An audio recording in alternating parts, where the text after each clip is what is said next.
Assalamualaikum warahmatullahi wabarakatuh dan selamat sejahtera. Untuk hari ini kita ulang kaji semulalah apa yang kita dah lihat semalam. Dan mungkin ada sedikit tambahan saja. So topik yang akan cikgu cover hari ini adalah antaranya adalah amalan terbaik pengatur caraan. So dalam amalan terbaik pengatur caraan ni kita akan cover empat perkara ni. Membezakan jenis ralat dalam atur cara. Yang penting kita tahu apa itu ralat sinteks, ralat masa larian dan juga ralat logik. Kemudian kita akan mengesan, mengenal pasti, menterjemah mesin ralat dan membaiki ralat. Kemudian mengenal pasti nilai bagi pemberi ubah pada bahagian tertentu atur cara. Yang keempat, menghasilkan atur cara mudah dibaca dengan menggunakan gaya yang baik, iaitu komen, nama pemberi ubah yang bermakna dan juga indent. Standard kandungan ni perlu kita ambil tahu sebab kebanyakan soalan peperiksaan dia akan merujuk kepada standard kandungan ni. Jadi kita tengok pada yang pertama iaitu amalan terbaik pengatur caraan yang perlu diikuti oleh seorang pengatur cara dalam menghasilkan suatu kod atur cara yang baik, atau boleh juga dikatakan faktor-faktor yang mempengaruhi kebolehbacaan kod atur cara. Pertamanya adalah indent yang konsisten, iaitu indent konsisten ni dia akan membuatkan kod atur cara mudah dibaca dan difahami oleh pengguna lain. Cara menulis indent konsisten ni perlulah dilakukan dari awal kod atur cara hingga ke akhir kod. Jadi kalau macam kita buat karangan untuk bahasa Melayu pun dah tentulah kita akan konsisten dengan setiap perenggan yang kita tulis tu. Kemudian jenis data. Jenis data ni kita kena pilih jenis data yang bersesuaian supaya saiz pembuli ubah tidak terlampau kecil atau besar dan juga dapat memelihara sumber. Sebagai contoh dekat sini, dinyatakan gunakan jenis data integer bagi nombor bulat dan bukan double. Kalau kita nak guna jenis data double, tentulah kita akan menggunakan nombor perpuluhan. Kemudian pembeli ubah yang bermakna. Pembeli ubah yang bermakna ni haruslah tidak bermula dengan nombor. Contoh di sini adalah cara satu. Ini yang betul. Bukannya kita letak nombor di hadapan barulah teks di belakang dia. Satu cara ni tak boleh. Kemudian tiada ruang kosong antara perkataan. Sekiranya ada dua perkataan ataupun tiga perkataan atau lebih, maka kita harus menggunakan underscore. Kita kena jadikan dia dalam satu perkataan. Ini adalah contoh cara menggabungkan dua perkataan tadi. Cara underscore satu ataupun kita tulis cara, kemudian kita letak huruf besar, cara pertama ataupun cara satu. Yang penting dijadikan sebagai satu perkataan. Kemudian dia tidak sama dengan kata kekunci seperti integer ataupun double. Kemudian penggunaan huruf besar dan huruf kecil ni adalah berbeza. Jadi kita kena berhati-hati bila kita namakan pembuli ubah tersebut. Kemudian nama pembuli ubah ni haruslah bermakna dan mudah difahami. Jadi penggunaan singkatan ni tidak digalakkan sebab dia menyebabkan kita keliru tetapi tidak faham. Kemudian tidak boleh terdiri daripada ruang kosong dan perkataan berzat atau khas seperti print dan value. Kemudian yang keempatnya adalah komen. Jadi komen ni biasa kita tulis dalam atur cara, dia perlulah ditulis dengan jelas dalam 2 hingga 3 baris pendek untuk menerangkan fungsi kod dan memenuhi ruang laju pengekodan. Yang seterusnya kita lihat kepada jenis ralat dalam atur cara iaitu ralat sinteks, ralat logik dan juga ralat masa larian.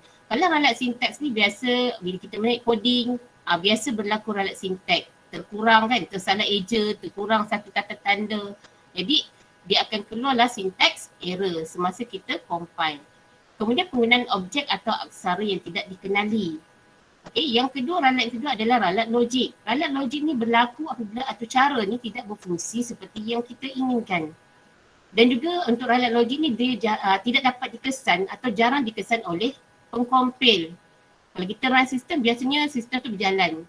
Apa yang berlaku, kita hanya dapat mengesan ralat logik ni apabila kita melihat output yang dihasilkan. Dia tidak tepat. Bila output dia tidak tepat, maka pengatur cara tadi perlu memeriksa semua aspek output projek tersebut. Mungkin pengiraan kan, ada kesalahan formula ataupun teks dan juga penjarakan spesifik. Kemudian ralat masa larian. Ralat masa larian ni adalah ralat yang ditemui seketika atau cara yang sedang berjalan terganggu akibat beberapa faktor. Jadi berlaku sekiranya pengatur cara ni cuba melaksanakan operasi aritmetik yang mustahil. Okey. Contoh dekat sini adalah pengiraan data bukan berangka ataupun non-numerical, kemudian pembahagian dengan digit kosong dan juga mencari punca kuasa 2 bagi nombor negatif. Okey, untuk semua jenis ralat berserta dengan dia punya justifikasi atau penerangan dia, haruslah kita ingat dan juga kita hafal, kita faham sebab soalan SPM untuk percubaan tahun ni pun banyak cerita tentang ralat. Nanti kita lihat bersama-sama. So dekat sini kita tengok contoh dekat dalam coding berkaitan dengan ralat sinteks. Okey, ini adalah ralat sinteks yang berlaku. Okey, bila kita dah naik coding, bila kita run, kita compile, maka dia akan berlakulah, dia akan keluar ralat. Kenapa? Sebab dekat sini dia terkurang satu tanda tanda. Okey, kita bracket dekat sini.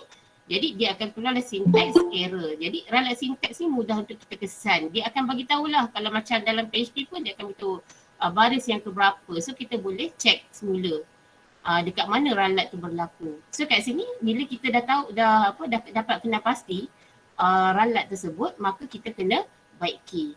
Itu pun biasa ada dekat dalam soalan SPM, membaiki ralat. Kemudian yang seterusnya adalah ralat logik. Okey, ralat logik ni contoh dekat sini dia nak kira hasil tolak 2 nombor. Tapi apa yang berlaku dekat sini, kenapa boleh berlaku ralat logik adalah disebabkan formula di sini adalah salah. Sepatutnya dia adalah hasil tolak, tetapi dia punya simbol kat sini dia guna tambah. Jadi bila dia cetak hasil tolak, maka dia dapat berdasarkan formula yang ada ni dia akan dapat jumlah 3/3.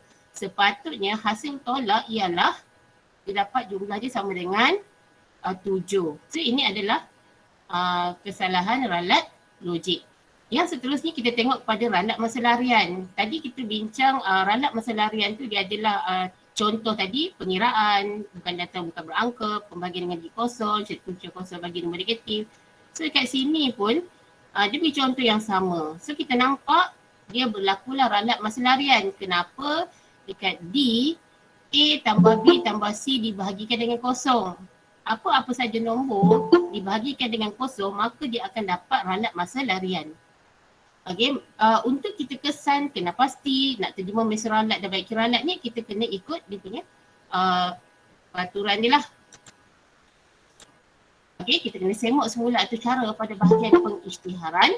Kemudian kita kena pastikan semua tanda-tanda ditaip dengan lengkap. Kemudian kita kena pastikan nama pemberi ubah diisytiharkan adalah sama dengan nama yang akan dipanggil balik dalam atur cara. Jadi kita kena semak ejaan dan penggunaan huruf besar atau kecil. Kemudian kita akan baiki ralat yang telah dikenal pasti. Jadi kita tengok pada pemberi ubah pada bahagian tertentu atau cara. Jadi pemberi ubah ni digunakan untuk menyimpan data input dan data output. Jadi pemberi ubah ni yang ada di sini adalah jejari. Okey, inputnya adalah jejari. Okey, apa output dia nak? Outputnya adalah luas.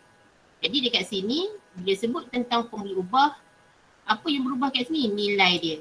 Okey, disebabkan itu disebutkan sebagai pemberi ubah. Jejari ni, perkataan jejari tak berubah. Yang berubah adalah dari segi nilai. So, nilai kat sini untuk jejari adalah 5 dan akan dapat outputnya 78.55. Yang seterusnya kita tengok kepada menghasilkan atau cara yang boleh dibaca dengan menggunakan gaya yang baik. Yang pertama adalah komen, kemudian pemberi ubah yang bermakna dan juga indent. Kita tengok sepintas lalu tentang komen. Ini adalah contoh-contoh komen yang telah pun kita buat dekat dalam kita punya kerja projek. Pasti ada. Sebab komen ni digunakan adalah untuk tujuan dokumentasi dalaman. Dia sebut tentang dokumentasi dalaman, inilah dia yang perlu kita buat. Okey, kena letak komen. Jadi komen ni dia tidak akan dibaca oleh compiler. Hanya sebagai pengetahuan kita sahaja. Okey, ini adalah contoh komen-komen dan penggunaan simbol dia. Okey, ini ada banyak kan. So dia ada slash star diakhiri dengan star slash star slash. Okey, ini pun sama juga. So kita boleh terujuklah beberapa contoh penggunaan tanda-tanda double slash kan. Ada apa sebagai syntax comment tadi. Okey, yang seterusnya adalah nama pembeli ubah. Tadi pun kita dah maklumkan nama pembeli ubah ni tidak boleh guna dengan nombor. Jadi dah tentulah apa-apa sahaja kita kena guna dengan perkataan. Mesti bermula dengan perkataan. Tidak boleh guna nombor. Jadi dia tak boleh ada dua ruang kosong. Kalau ada tiga perkataan maka haruslah kita gabungkan. Ada dua perkataan kita kena gabungkan. Okey, itu adalah untuk pembeli ubah yang bermakna. Dan ini adalah contoh. Kita tak boleh tulis, oh kita nak cerita tentang gaji berapa, tapi kita tulis untuk nama pembeli ubah tu adalah X. Jadi kita tak dapat kena pasti. Okey, nanti dia boleh menyebabkan kekeliruan. Jadi apa yang bagus adalah digabungkan gaji berapa tadi. Okey, kemudian markah. Markah ni senang lah sebab dia ada satu kataan sahaja. Apa pun jangan letak simbol-simbol yang tidak dapat kita fahami.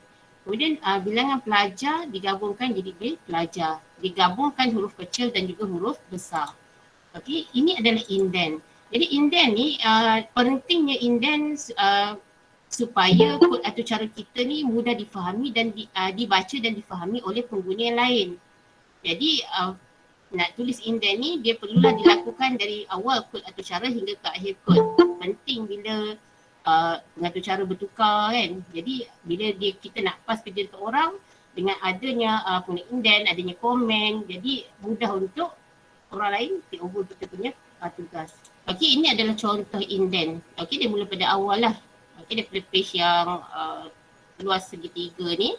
Okey, kita nampak penggunaan indent. Dan ini adalah pembeli ubah yang bermakna. Jelas dekat sini. Integer apa yang dia nak? Integer tapak. Kenapa dia nak kira luas segi 3? Dia maksudkan dia tak ada letak integer X, integer Y, tak ada. Jadi dia, dengan jelas dia letak tapak tinggi.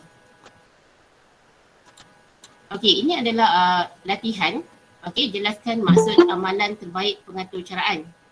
Okey, ini cikgu cuba ulang kaji saja.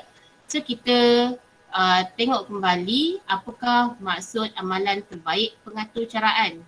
Okay, bab 1.5 cikgu dah selesai. Kita dah bincang seperti selalu, dah buat ulang kaji seperti selalu. So kita dah boleh ingat apa fakta-fakta yang berkaitan dalam bab 1.5. Sebab semua bab 1.5 ni sentiasa ada soalan setiap tahun. Okay, untuk maksud amalan terbaik pengatur caraan ni, inilah jawapan dia. Okay, daripada awal tadi, amalan terbaik pengatur caraan ni adalah apabila pengatur cara ni dia dapat mempraktikkan amalan-amalan yang biasa diikuti untuk menghasilkan atur cara yang baik. Okay, dia ada amalan-amalan dia. Kan, tadi kita bincang, indent, komen, itu pun antara amalan yang baik. Kemudian faktor-faktor yang boleh mempengaruhi kebolehbacaan kod atau cara secara ringkas berserta dengan contoh. Okey, berserta dengan contoh. Okey, soalan ni dia boleh bagi kita banyak markah. Okey, mesti bila ada huraian maksudnya dia ada nyatakan faktor. Faktor tu adalah satu markah. Kemudian kita memberi justifikasi satu markah ataupun kita bagi menerangkan satu markah. Kemudian kita nyatakan contoh. Maka untuk setiap faktor tadi tu dia akan memberi markah sebanyak 3 markah. Itu adalah cara untuk menjawab soalan berkaitan menghuraikan faktor tadi tu, dan bila dia minta nyatakan dengan contoh, dan tentulah dia akan beri markah yang banyak. Okey, untuk faktor-faktor tadi pun cikgu dah bincang daripada awal tadi, kita dah buat ulang kaji bab 1.5. Okey, inilah antara faktor-faktor yang mempengaruhi kebolehbacaan kod atau cara. Mestilah indent yang konsisten. Kemudian jenis data, kemudian pembeli ubah yang bermakna dan juga komen. Jadi untuk faktor-faktor ni kita kena hafal dia punya keempat-empat perkara tadi berserta dengan huraian supaya kita boleh jawab bila datang saja soalan yang berkaitan. Okey, sekarang kita tengok kepada nyatakan ralat-ralat yang telah dipelajari dan apakah perkara-perkara yang mengakibatkan ralat-ralat ini terjadi. Okey, boleh tulis dekat ruangan chat Okey, apakah ralat yang masih lagi awak ingat? Tadi kita dah belajar, sebelum ni kita ulang lagi. Okey, semalam pun kita dah ulang. Mungkin ada yang baru masuk hari ni, semalam tak sempat masuk. So kita tengok bersama-sama. Okey, kita ada ralat masa larian, kita ada ralat sinteks, kemudian kita ada ralat logik. So bila kita sebut tentang ralat, ketiga-tiga jenis ralat ni, okey, kita kena tahu dia punya penerangan berkaitan dengan jenis ralat tadi. Okey. Ni cikgu laju sikit lah sebab semalam pun kita buat ulang kaji kan. Nanti kita tengok ada lagi soalan-soalan yang baru cikgu tambah. Okey, ini adalah ralat sinteks. Okey. Bila dikata nyatakan ralat yang telah dipelajari dan apakah perkara-perkara yang mengakibatkan ralat-ralat ini terjadi, maka bila kita nyatakan ralat sinteks, maka kita akan dapat satu markah. Okey. Kemudian kita nyatakan perkara yang mengakibatkan ralat ini terjadi. Okey, mesti ada dua lah. Okey, mesti ada dua. Jadi kita kena beritahu kesalahan tata bahasa seperti salah ejaan dan tata tanda, dia akan dapat satu markah. Dan satu lagi untuk penggunaan objek atau aksara yang tidak dikenali. Jadi untuk soalan ini, bila menyatakan ralat dan memberikan justifikasi sebab dia ada 3 markah kat sini, mesti ada 2 penerangan dia. Barulah awak akan dapat markah penuh. Soalan tadi kita boleh dapat 9 markah. Okey, 9 markah. 9 markah ni biasanya kalau soalan yang melebihi 4 markah, dia akan berada di bahagian B. Okey, bahagian A ni dia tak banyak markah dia. 1 hingga 4. Tapi bahagian B, dia boleh ada satu soalan bernilai 10 ataupun 15 markah. Kemudian soalan padanan ni memang tak ada lah. Okey, sebagai untuk kita lihat balik. Okey, penerangan. Diberi penerangan mencari punca kuasa 2 bagi nombor negatif. Apakah jenis ralat? Mencari punca kuasa bagi nombor negatif.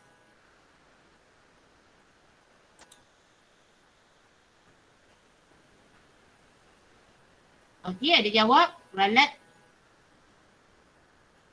Itu yang tadi, yang sekarang. Okey, ralat masa lalu. Apa Hafiz? Yang kedua tu apa? Output yang dihasilkan tidak menepati apa yang diinginkan. Jadi kat sini terang-terang kita nampak apa ni? Apa jenis ralat dia? Sinteks. Ralat logik. Ralat logik. Tak tepat dengan apa yang kita nak. Okey, output dia tidak sama dengan apa yang kita nak. Okey, dia adalah ralat logik. Nampak saja punca kuasa 2 bagi nombor negatif dan tentulah ralat masa larian. Kalau dibahagi dengan kosong, itu pun adalah ralat masa larian. Okey, yang seterusnya kita tengok reka bentuk interaksi. Okey, bab tingkatan 4, masih lagi bab tingkatan 4. Tadi amalan terbaik pengetahuan kita dah selesai ulang kaji 1.5. So awak dah boleh fokus pada bab yang lain. So yang sekarang ni kita tengok kepada reka bentuk interaksi. Okey, apa yang perlu kita tahu ialah tentang keperluan interaksi antara manusia dan komputer. Awak mesti wajib tahu kat sini. Okey, apa keperluan interaksi dia. Kemudian macam mana nak menilai produk interaktif berdasarkan tujuan dan prinsip asas reka bentuk interaktif. Bila ada pada standard kandungan ni, inilah antara soalan-soalan yang boleh dibina.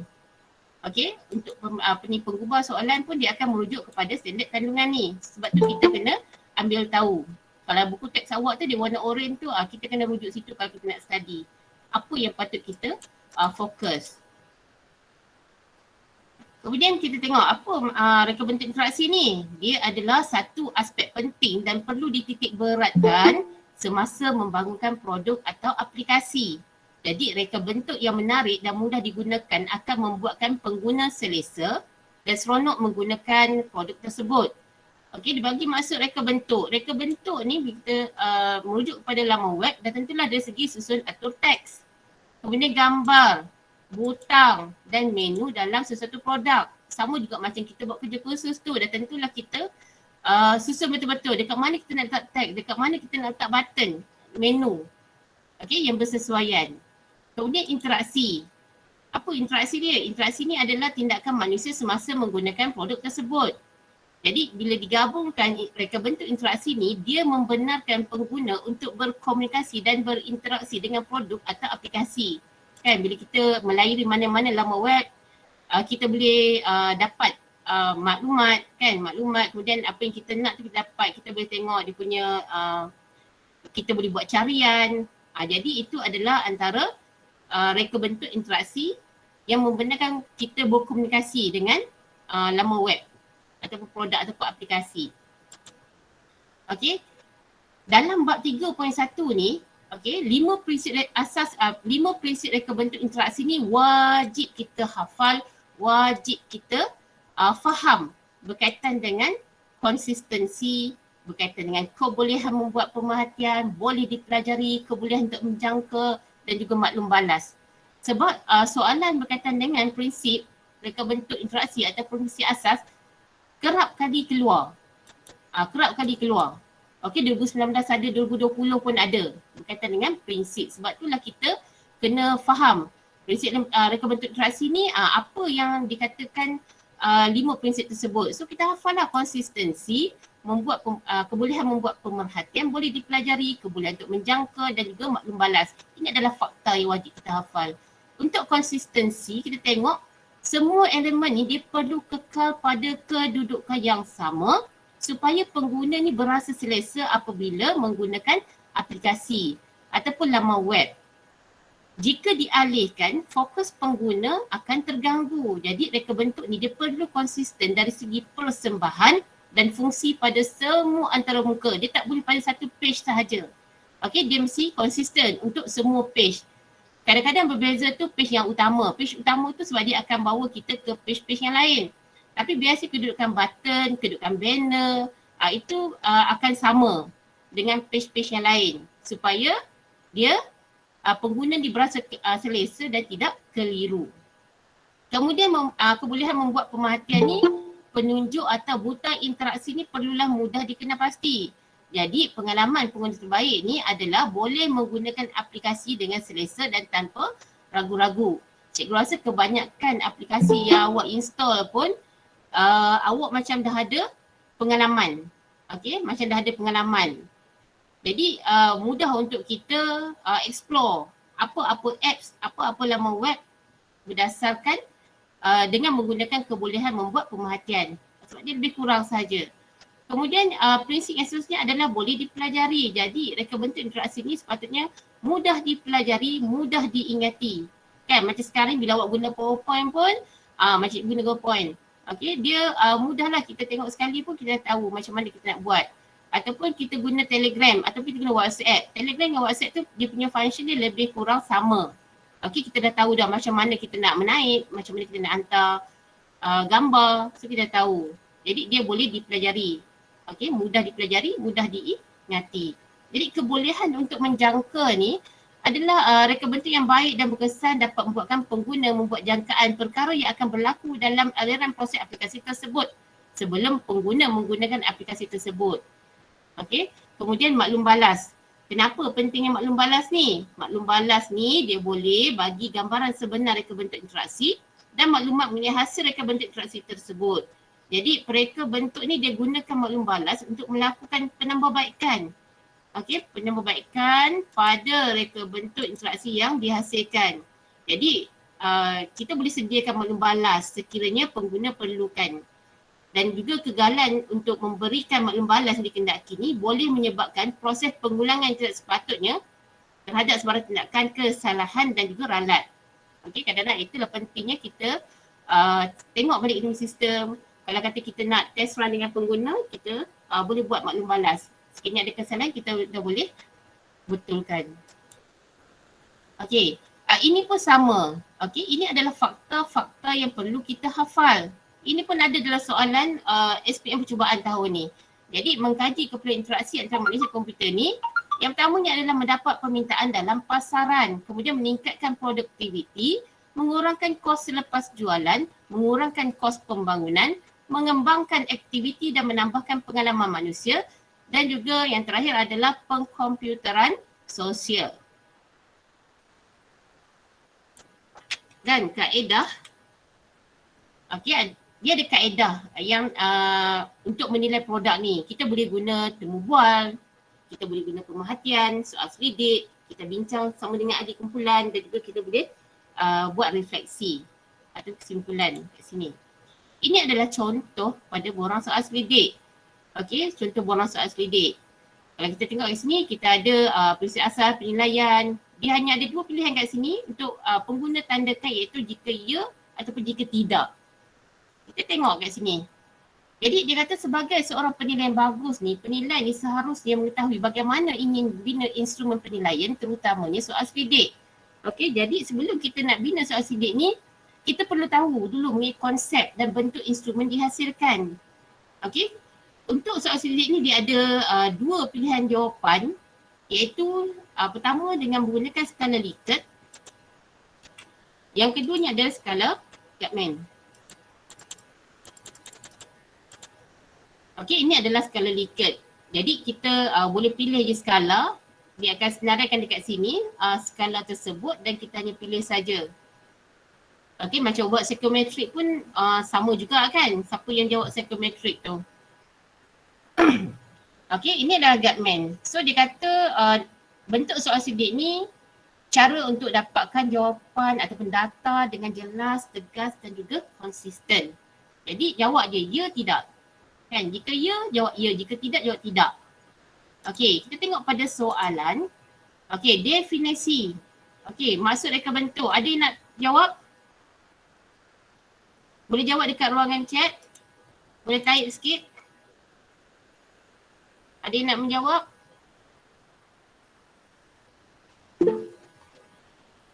Julia.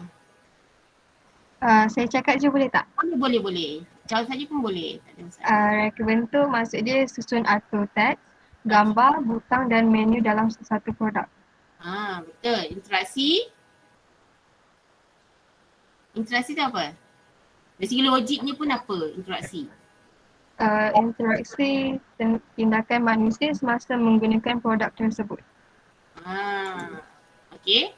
Tindakan manusia semasa menggunakan produk tersebut. Jadi reka bentuk ni tentulah kalau macam rumah kita pun kita tentukan reka bentuk kan, nak sesuatu rumah ni macam mana. Dalam ruang tamu tu apa yang perlu ada. So ini adalah konsep-konsep atau definisi pada reka bentuk. Kemudian kita tengok yang seterusnya. Okey, prinsip reka bentuk yang betul. Yang pertama ni apa? Siapa boleh jawab? Semua elemen kekal pada kedudukan yang sama. Konsistensi. Konsistensi. Yang kedua, bertujuan untuk melakukan penambahbaikan. Apa? Kebolehan membuat pemerhatian. Kebolehan membuat pemerhatian?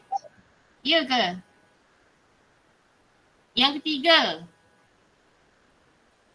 Boleh dipelajari. Mudah dipelajari. Okey, nampak dia mudah dipelajari. Memang prinsipnya pun mudah dipelajari. Okey, guna aplikasi tanpa sebarang kekeliruan. Kebolehan membuat pemerhatian. Kebolehan membuat pemerhatian. Okey, kemudian membuatkan pengguna dapat membuat jangkaan, tanggapan perkara yang akan berlaku. Kebolehan untuk menjangka. Kebolehan untuk menjangka. So kita tengok kat sini. Betul tak jawapan awak?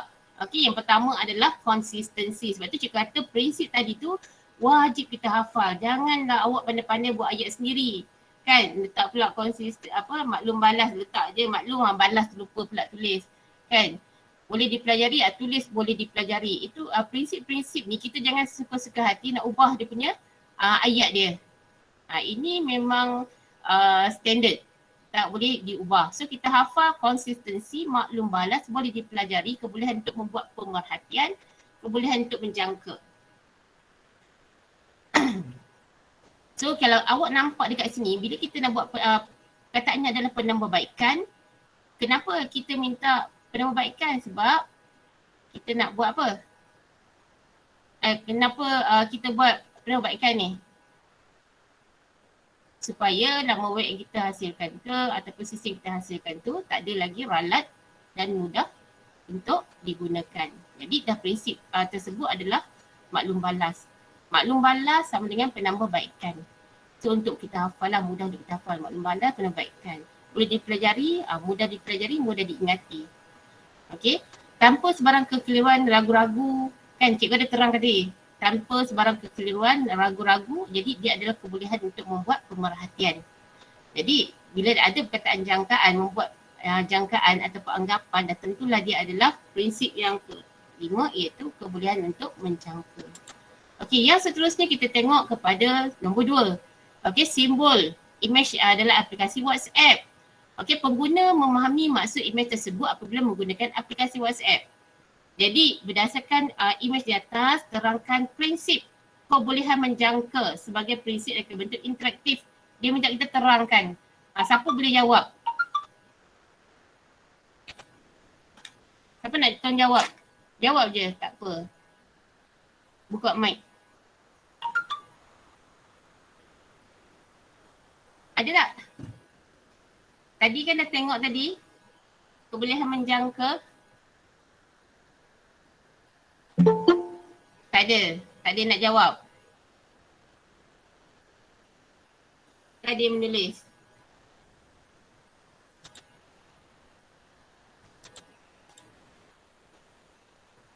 Okey, dia kata reka bentuk interaksi yang berkesan dapat membuatkan pengguna boleh membuat jangkaan perkara yang akan berlaku dalam aliran proses aplikasi tersebut sebelum pengguna menggunakan aplikasi tersebut. Jadi prinsip ni dia berkait rapat dengan pengetahuan sedia ada pengguna.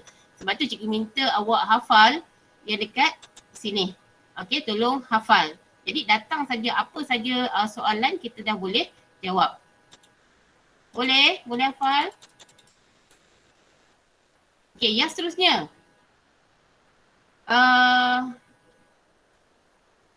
Apabila orang tidak tahu apa-apa yang interaktif pada sesuatu peranti, mereka akan mengklik, mengetuk, meleret pada apa yang berada di hadapan mereka di mana ianya memberi tindakan dan hasil. Jadi ini adalah merujuk kepada prinsip reka bentuk apa? Siapa dia jawab?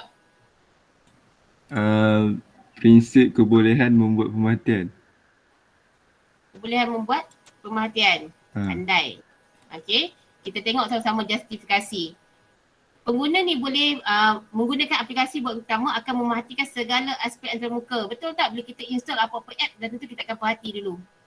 Kan, kat mana kita nak klik, kan apa yang boleh kita buat. Penunjuk atau butang interaksi ni perlulah mudah dikenal pasti. Jika penunjuk atau butang interaksi tidak dapat dikesan, ia akan menyebabkan pengguna merasa tidak selesa. Jadi pengalaman pengguna terbaik adalah apabila pengguna dapat menggunakan aplikasi dengan selesa dan tanpa ragu-ragu. Okey, dia ulang balik apa yang diterangkan tadi. Okey, yang seterusnya kita tengok pada paparan skrin telefon pintar. Jadi kat sini prinsip ni adalah prinsip apa? Prinsip konsistensi. Konsistensi. Okey, konsistensi. Kenapa konsisten? Kita tengok kedudukan dia punya ikon-ikon ni nampak cantik kan? Nampak cantik. Konsisten. Kan kita biasa pakai phone. Tak adalah slide yang pertama, paparan yang pertama kita dapat ni. Bila kita pergi kepada titik yang seterusnya tu, kita slide saja, ada tak berubah jadi teks saja? Tak ada kan? So dia konsisten. Jadi ikon-ikon ni yang lebih konsisten, inilah. Dia pergilah pada mana slide pun, kita masih akan nampak mesej, Safari, phone. Yang ni akan kekal pada kedudukan dia. Okey, yang seterusnya, interaksi antara manusia dengan komputer ni dia merupakan proses, dialog atau kegiatan dilakukan oleh manusia untuk berinteraksi dengan komputer. 4 sebab kenapa perlunya interaksi antara manusia dengan komputer. Tadi ada lebih kurang 6 ke 8. Apa tu? 4 sebab. Ada nak jawab? Mendapat permintaan dalam pasaran. Lagi? Betul. Meningkatkan Okey, produktiviti. permintaan. Mengurangkan kos sifat jualan, mengurangkan kos pembangunan. So ada banyak lagi kan? Ini saja. Okey, mendapat permintaan dalam pasaran, meningkatkan produktiviti, mengurangkan kos lepas jualan, mengurangkan kos pembangunan. So kita kena ingatlah 4 sebab kenapa perlunya interaksi antara manusia dengan komputer. Okey, yang seterusnya, yang ni pun baru kita bincang tadi. Okey, baru kita tengok tadi. Kan, seperti selalu. Okey, pernyataan A adalah untuk apa? Skala apa? Nak dapatkan data yang jelas, tegas dan konsisten. Okey, ini adalah skala apa? Nyataan A ni. Guttman. Guttman. Okey. Dan kenyataan B adalah skala Likert. Dah tentulah skala Likert. Okey, kita dah tahu dah. Nak dapatkan data yang jelas, tegas, konsisten, dah tentulah Guttman. Kalau kata nak apa, dia ada macam tadi tu, kita nak ubah sikap kan. Ada skala-skala dia. Jadi kita akan gunakan skala Likert. Okey, ini adalah laman web Shopee. Jadi dia kata Aileen ni dia perlu buat penilaian tentang prinsip asas reka bentuk interaktif laman web ni. Ada berapa prinsip asas reka bentuk? Ada berapa prinsip asas?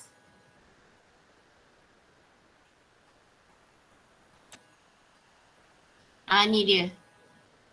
Okey, prinsip tadi ni. Kita ada konsistensi, kebolehan buat pemerhatian, boleh dipelajari, kebolehan menjangka, maklum balas. Jadi konsistensi ni dia sama dengan mana? Konsistensi sama dengan butang-butang navigasi berada pada tempat yang sama. Okey, kebolehan membuat pemerhatian. Dekat mana dia duduk ni? Kebolehan membuat pemerhatian.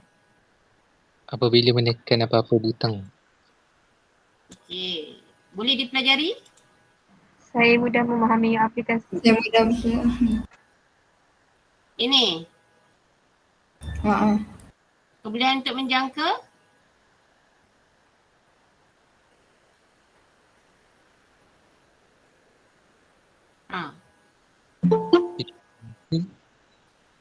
Mana nak letak ni? Mana? Aplikasi ini membuat carian apabila saya memasukkan nama barang yang ingin dibeli.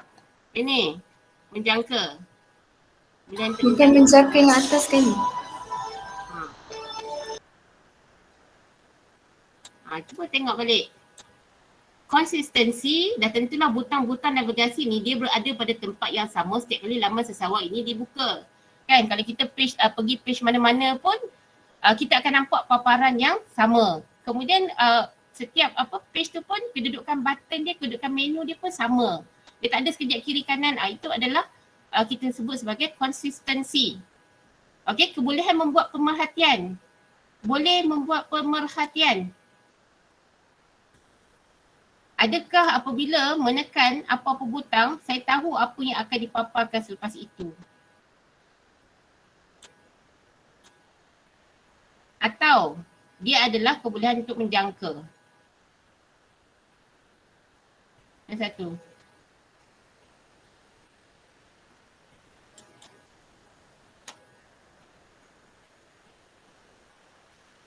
Okey, kita tengoklah dengan laju kan. Tengok cepat sikit. Okey, konsistensi. Dia tersalah sikit lah. Dia dekat bahagian butang-butang navigasi ni berada pada tempat yang sama. Kemudian kebolehan membuat pemerhatian. Kebolehan membuat pemerhatian. Apa maksud dia tadi tu? Okey, kebolehan membuat pemerhatian adalah pilihan bahasa dan ikon mudah difahami. Kemudian boleh dipelajari, mudah faham aplikasi. Mudah dipelajari, boleh dipelajari, mudah difahami. Okey, kebolehan untuk menjangka, dia dah boleh tahu dah. Dia tekan butang ni, apa agaknya akan berlaku. Dia dah boleh menjangka. Jadi maklum balas ni, bila dia buat carian. Dia buat carian, dia dapat maklum balas kat situ, buat carian. Bukannya setakat kita bagi komen je tau, dekat borang maklum balas tu. Jadi aplikasi tu apa maklum balas dia, kita boleh keluarkan dia punya hasil carian tu. Itu adalah maklum balas dari segi kita boleh berkomunikasi dengan sistem atau aplikasi tadi, dapatkan maklum balas. Jadi dia kata maklum balas ni menunjuk pada aspek penilaian tadi, aplikasi ini membuat carian apabila saya memasukkan nama barang diinginkan. Okey, dah selesai bab reka bentuk yang awal tu. Okey, yang seterusnya kita tengok paparan dan reka bentuk skrin. Okey, paparan dan reka bentuk skrin. Okey, nanti kita akan tengok lagi soalan-soalan berkaitan. Okey, dalam paparan dan reka bentuk skrin ni dia ada 3 lah. Standard kandungan dia. Kita akan tengok standard penilaian yang pertama iaitu kita tengok dulu apakah paparan dan reka bentuk skrin. Jadi paparan dan reka bentuk skrin ni dia main peranan yang sangat penting dalam membangunkan sebuah program atau perisian. Paparan, reka bentuk. Jadi reka bentuk yang mudah dan lengkap serta mesra pengguna perlu dititik beratkan oleh seseorang pereka bentuk skrin. Okey, macam kita nak buat kerja projek dulu, masa awak lukis dekat fasa 2.4 kan kita buat antarmuka. Awak fikir tak bagaimana reka bentuk skrin awak? Mudah faham ke tak? Dekat mana kedudukan button dia kan? Macam mana dia nak berinteraksi? So itu semua sepatutnya kita dah kena titik beratkan semasa kita bina buat reka bentuk antarmuka. So kat sini kita tengok proses reka bentuk interaksi. Jadi dia ada 4. 4 perkara ni wajib untuk kita hafal. Proses reka bentuk interaksi, kenal pasti keperluan interaksi, membangunkan reka bentuk alternatif, kemudian membina prototipe interaksi dan juga membuat penilaian reka bentuk interaksi produk. Okey, tolong hafal. Okey, kita tengok. Mengenai pasti keperluan interaksi ni berkaitan dengan apa? Dia kata keperluan produk dan mengetahui sebab satu produk itu dibina perlu dikenal pasti dan kita kena fikirkan mengenai produk alternatif yang akan dibina dan apa yang anda inginkan produk itu lakukan untuk anda. Kemudian kumpulkan maklum balas daripada pengguna sasaran mengenai fungsi produk yang mereka inginkan. Kemudian seterusnya membangunkan reka bentuk alternatif. Okey, reka bentuk alternatif ni adalah lakaran beberapa reka bentuk yang dicadangkan kepada pereka bentuk yang dihasilkan melalui gambaran idea pereka bentuk itu sendiri, produk yang sedia ada, hasil tinjauan maklum balas dan sebagainya. Okey, kalau kata bab-bab reka bentuk ni pun contohnya kalau kata kita tempah t-shirt untuk kelas kita kan, nak buat t-shirt kelas, dan tentulah kita akan minta beberapa bentuk design kan, beberapa design. Jadi bila kita buat reka bentuk, membangunkan reka bentuk ni pun dia kena ada alternatif dia, tak boleh buat satu sahaja. Okey, biasanya kita punya klien akan minta lebih daripada tu supaya dia dapat buat pilihan mana yang lebih baik. Sebab tu dia kata kena wujudkan sekurang-kurangnya 2 reka bentuk alternatif. Okey, yang seterusnya membina prototipe interaksi. Jadi setelah reka bentuk alternatif dengan lakaran papan cerita siap, kedua-duanya akan diedarkan kepada pengguna untuk dinilai. Kan, kita akan tengok mana yang lebih bagus. Kemudian pengguna ni akan bagi komen terhadap reka bentuk alternatif tersebut. Jadi hasil dapatan dia akan digunakan untuk menghasilkan reka bentuk prototipe yang lebih baik. Kemudian membuat penilaian reka bentuk interaksi produk. Setelah menghasilkan prototipe reka bentuk, sekali lagi prototipe yang telah ditambah baik akan dinilai oleh pengguna. Jadi penilaian ini merupakan penilaian akhir di mana produk telah diimplementasikan dengan menggunakan perisian komputer. Jadi instrumen penilaian ini perlu dibina setelah paparan dan reka bentuk dihasilkan dan menepati kriteria yang diperlukan. Kalau ikutkan bila kita dah buat satu produk, memang kita kena menghasilkan penilaian, kena buat penilaian, kena bina instrumen penilaian supaya kita dapat pastikan kita punya reka bentuk produk tadi tu memenuhi kriteria yang diperlukan. Jadi untuk prototipe ni, apa itu prototipe? Prototipe ni dia kata paparan prototipe dan reka bentuk skrin bukan teknik untuk menghasilkan paparan dan reka bentuk skrin yang sebenar. Jadi prototipe ni dia ada tujuannya. Satu, sebagai permulaan untuk membina satu paparan dan reka bentuk skrin sebagai artifak yang dianalisis untuk membolehkan pereka bentuk mengkaji masalah pada prototipe tersebut. Kemudian sebagai artifak untuk pereka bentuk menyelesaikan masalah yang terdapat pada prototipe tersebut. Sebagai contoh membolehkan pereka bentuk untuk menghasilkan paparan yang lebih baik. Dia sama macam bila kita bina sistem. Kita buat sistem dah tentulah kita tak akan terus launch pada semua orang. Kita akan test dulu pada kumpulan kita ada kumpulan sasaran, kita akan bagi dia test dulu barulah kita akan launch dia dekat internet. Tak ada macam buat terus launch, tak ada. Okey, itulah pentingnya kita buat prototipe dan pastikan kita kena selesaikan masalah-masalah yang ada dulu dengan menggunakan proses-proses reka bentuk interaksi tadi. Okey, ini pula adalah penilaian kuantitatif. Penilaian dilakukan untuk mengukur keberkesanan sesuatu produk secara statistik. Boleh diukur dan dinyatakan dalam bentuk nombor atau peratusan mengikut kesesuaian gaya persembahan. Dia boleh dianalisis daripada data diperoleh daripada pengguna dan tahap kepuasan mereka seperti ditentukan oleh kaji studi ataupun temu bual. Ini pun merujuk kepada penilaian yang kita buat pada paparan dan reka bentuk skrin tadi. Okey, selesailah untuk bab 3 poin berapa tadi? Paparan dan reka bentuk skrin. Sikit saja. So kita tengok pada soalan, sedikit soalan berkaitan dengan 3.2. So lengkapkan rajah proses reka bentuk interaksi. Yang ni pun wajib untuk kita hafal. Kan cikgu minta awak hafal tadi. So tadi ini soalan salah satu soalan yang keluar juga dekat dalam percubaan. So mengenai pasti keperluan interaksi, apa itu X, apa itu Y. Siapa boleh tolong jawab? Baru tadi kita tengok. Membangunkan reka bentuk alternatif. Okey, betul. Kemudian Y ni apa? Membuat penilaian reka bentuk interaksi produk. Okey. Membangunkan reka bentuk alternatif dan juga Y ni adalah membuat penilaian reka bentuk interaksi produk. Yang seterusnya adalah soalan seterusnya merujuk pada proses mengenai pasti keperluan interaksi. Berikan 2 kaedah untuk seorang pereka bentuk mendapatkan maklumat mengenai keperluan pengguna terhadap satu produk. Apa kaedah tadi? Ada 2 kaedah. Soal selidik. Okey, soal selidik lagi. Temu ramah. Temu ramah. Nyatakan masalah yang akan berlaku jika reka bentuk satu produk tidak diberi perhatian. Meningkatkan kadar alat. Okey, lagi. Mengurangkan kadar produktiviti.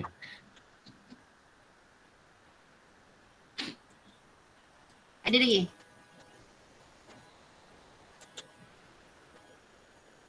Ada jawapan lain daripada kawan-kawan? Ada tak? Meningkatkan masa untuk pengguna mempelajari sesuatu produk. Okey, kita tengok kat sini. So tadi kita guna borang soal selidik. Okey, kemudian temu ramah. Okey, untuk yang C ni, dia mengurangkan kadar produktiviti pengguna, meningkatkan masa untuk pengguna mempelajari satu produk dan juga meningkatkan kadar alat. Kan, kalau kita tak beri perhatian ni memanglah sambil-sambil kita menaikkan, lepas tu kita buat benda lain, dah tentulah akan berlaku ralat. Dan kadang-kadang nak cari ralat sinteks ni pun, dia sebenarnya ralat sinteks je. Tarik-tarik tak jumpa, tak tahu page yang mana kan, tak tahu apa file yang mana yang berlaku ralat tu. Sebab kita tak bagi perhatian. So inilah yang akan berlaku jika tak fokus. Okey, yang seterusnya kita tengok pada laman web interaktif. Maksudnya topik tingkatan 4 tadi tu bab 3, bab 1.5, 3.1 dan 3.2 dah selesai. Dah selesai dalam kaji. Semalam pun kita dah tengok sikit, hari ni pun kita tengok sikit. Dan apa yang patut cikgu dah kata tadi kan, yang ni awak kena hafal. Itu memang wajib untuk awak hafal sebab soalan-soalan yang biasa tanya dekat dalam SPM, itulah soalan-soalan dia. Okey, dah berapa kali, dah berapa tahun, dia tanya juga tentang prinsip. Dan kadang-kadang dia minta kita nyatakan satu prinsip dan kita perlu huraikan beserta dengan contoh. Okey, selesai. Okey, kita tengok pada laman web interaktif. Laman web interaktif ni tingkatan berapa punya topik? Tingkatan 5. Okey, tingkatan 5 bab 3.3. Okey, bab 3.3 ni ada banyak. Okey, ada banyak. Sebab tu bila kita belajar sebenarnya daripada tingkatan 4 kan, kalau ada murid cikgu selalu suruh tengok dekat bahagian standard kandungan tu sebab soalan-soalan exam tu biasanya dia akan merujuk pada standard kandungan. Jadi kat sini kita akan tengoklah okey, prinsip reka bentuk, kerangka aplikasi, frame header, paragraph, image, so ada banyak lagi. So kita tengok satu persatu dengan pantas.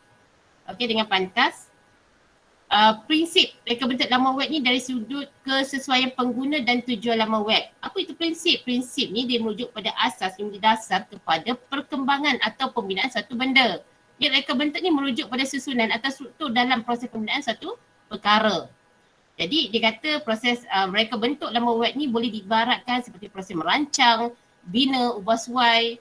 Kemudian prinsip reka bentuk laman web juga perlu diberi perhatian agar laman web yang dibina ni tidak kelihatan pelik atau dia boleh memberikan pengalaman yang tidak menyenangkan kepada pengguna. Jadi elemen-elemen tersebut mampu memberikan pengalaman berbeza dan mempengaruhi kepuasan pelanggan yang melayari laman web yang dibina. Kalau laman web kita tu nampak tersusun, nampak cantik, ada warna, kan dia lebih menarik untuk orang lain melayari laman web yang kita bina tadi tu. Okey, yang seterusnya. Okey, tadi kita ada prinsip reka bentuk, dia ada 5. Sekarang ni kita tengok prinsip asas reka bentuk laman web dekat bab 3.3 ni dia ada 7. Ketujuh-tujuh ni kita kena hafal. Okey, ketujuh-tujuh ni kita kena hafal. Jadi kita akan tengok pada keseimbangan visual, navigasi, warna dan grafik, tipografi, penekanan maklumat dalam web, perbezaan elemen dalam web, jenis persera web yang dibina. Ada lagi ke yang masih lagi belum menghafal prinsip-prinsip yang ada kat dalam buku teks awak tu? Okey, kita tengok satu persatu. Okey, dengan pantas. Okey, jenis persera web yang dibina ni dia merupakan faktor teknikal dalam personal laman web. Okey, kita kena check balik. Sesuai tak apa ni browser kita guna tu? Okey, kelajuan capai internet. Keperluan perisian sokongan untuk paparan. Kadang-kadang mungkin kita punya komputer kita jadi slow sangat, tak sesuai kita nak melalui laman web tersebut. Kemudian kepelbagaian sistem komputer dan peranti mudah alih yang digunakan oleh pengguna. Ada orang pakai phone kecil sangat kan, dia punya saiz dia 5 inci, ada 7 inci, ada 11. So itu semua kita kena ambil kira. Kemudian kepelbagaian saiz paparan monitor digunakan. Yang kedua adalah contoh browser untuk memaparkan laman web. Inilah browser-browser yang biasa kita guna. Ada Chrome, Safari, UC Browser, Firefox dan juga Internet Explorer. Jadi bila kita mereka bentuk web ni, kita perlu pertimbangkan jenis dan variasi pelayar ataupun browser yang boleh digunakan untuk paparkan laman web. Sebab kalau kita tengoklah laman-laman web kerajaan pun, dia kata nak dapatkan paparan lebih baik, kita kena menggunakan Mozilla Firefox. Jadi dah tentulah bila kita mulai guna Chrome ataupun Safari, mungkin ada ikon-ikon yang tak keluar ataupun ada maklumat-maklumat yang tercicir. Jadi sebab tu dia kalau kata laman web tersebut lebih sesuai digunakan untuk Firefox, maka dia akan tulis dekat laman web tersebut. Kemudian kita tengok perbezaan elemen dalam web. Jadi perbezaan elemen ni dia akan menghasilkan satu tarikan dalam laman web tersebut. Jadi setiap perbezaan tu dia akan menyebabkan elemen yang kita nak tonjolkan tu semakin menyala. Apa kaedah perbezaan yang digunakan? Jadi kita boleh guna label ataupun pautan berbeza. Kemudian kita guna border atau warna beza dan juga kesan-kesan khas. Kemudian penggunaan ruang putih, teks terbalik, teks berhuruf condong, italik dan saiz teks berbeza. Jadi kita boleh guna prinsip perbezaan ni untuk bagi penegasan kepada butang login. Okey, ini dah contoh nak log masuk ke Twitter. So kita nampak kotak putih tadi ni, kita tahu ini adalah untuk kita masukkan phone, email ataupun username beserta dengan password. Dan yang biru ni adalah button untuk kita log masuk. Okey, yang seterusnya kita tengok prinsip seterusnya penekanan maklumat dalam web. Jadi penekanan maklumat dalam web ni sangat-sangat penting. Bila kita bina laman web ni, kita nak bina web tu apa maklumat yang diperlukan. Kalau untuk makanan dah tentulah kita akan paparkan tentang makanan. Sebab tu penekanan maklumat dalam web ni dia sangat penting. Harus diberi penekanan, teknik ataupun kaedah yang sesuai. Dan macam mana nak menarik perhatian pengguna kepada laman web yang kita akan bina tersebut. Jadi kaedah yang digunakan adalah kesan khas tadi, drop shadow. Kita boleh guna texture atau cahaya dan juga bentuk. Penggunaan ruang putih untuk menjadikan elemen-elemen kelihatan menyelap. Penggunaan fungsi bold, italic, warna beza dan juga border. Kalau kita tengok pada kafe di langit ni, okey, penggunaan ruang-ruang putih ni kita nampak dengan jelas dia dapat tonjolkan menu-menu yang ada. Okey, yang dia nak highlight tu. Okey, kat sini maksudnya nampak dia ada jual nasi, dia ada jual air, dia ada jual kuih. Okey, itulah antara maklumat yang dapat ditekankan dalam laman web. Okey, yang seterusnya keseimbangan visual. Okey, keseimbangan visual ni adalah gabungan garisan, image, teks, bentuk dan juga warna. Okey, dan merujuk kepada pengguna yang disasarkan. Siapa pengguna laman web kita? Masa kita bina kerja projek kita pun kita dah ada pengguna yang kita sasarkan. Okey. Contoh kat sini, jika pengguna adalah kanak-kanak, kita tak boleh banyak guna teks. Kita kena banyakkan grafik. Banyak ikon-ikon macam ni. Barulah kanak-kanak tadi dia akan suka untuk melayari laman web. Akan suka untuk masuk untuk online learning program ni kan. Kalau kata dia banyak teks, tulis saja dia pun tak faham. Okey, kemudian keseimbangan visual ni dia akan mempengaruhi pengguna yang disasarkan untuk terus melayari laman web yang dibina. Okey, yang seterusnya navigasi. Navigasi ni kita ada banyak teknik navigasi. Teknik yang mesti awak kena faham. Kita ada bar navigasi, kita ada drop down menu yang dekat sini, breadcrumb, pautan grafik, sitemap. Kebiasaannya dalam laman web ni dia akan guna lebih daripada satu teknik. Okey, lebih daripada satu teknik navigasi. Apa pun bergantung kepada website yang kita bina. Kenapa penting navigasi? Navigasi ni maksudnya macam link lah. Kan, kita klik saja button ni, dia akan bawa kita ke maklumat yang kita nak. Jadi dia juga bila ada navigasi ni, okey, ada button-button ni, dia dapat memberikan kebebasan kepada pengguna untuk melayari laman web ikut kemampuan dan kecekapan pengguna. Okey, yang seterusnya kita tengok pada warna dan grafik. Okey, warna dan grafik ni mestilah tepat yang boleh menonjolkan identiti laman web. Okey, dan juga boleh menarik minat pengguna. Jadi penggunaan warna latar belakang dan teks yang senada ni, yang sama warna, teks biru, latar belakang biru kan, tak apa, yang senada, yang hampir sama warna dia akan berikan kesinkronan baik kepada pengguna sebab dia akan boleh menyukarkan proses pembacaan. Manakala kalau terlalu banyak sangat warna yang digunakan dalam setiap laman web tu, dia boleh menyebabkan pengguna hilang fokus dan juga boleh menyebabkan kekeliruan. Okey, yang seterusnya adalah tipografi. Tipografi ni dia merujuk pada penyusunan teks yang dipaparkan dalam laman web. Penyusunan teks yang baik ni dia boleh memudahkan pemahaman dalam proses pembacaan dan meningkatkan elemen mesra pengguna dalam laman web. Jadi penggunaan teks dan grafik ni mampu membentuk imej dalam minda pembaca. Okey. Dekat sini kita ada corak penyusunan teks iaitu paparan berasaskan kertas, Z-shape, F-shape. Siapa yang tahu apa itu Z-shape, F-shape? Ada yang tahu tak? Boleh bayangkan tak? Tak, cikgu. Ha? Tak pernah tahu? Tak. Dalam buku teks pun dia cuma nyatakan sahaja. Okey, kita tengok. Okey, ini adalah F.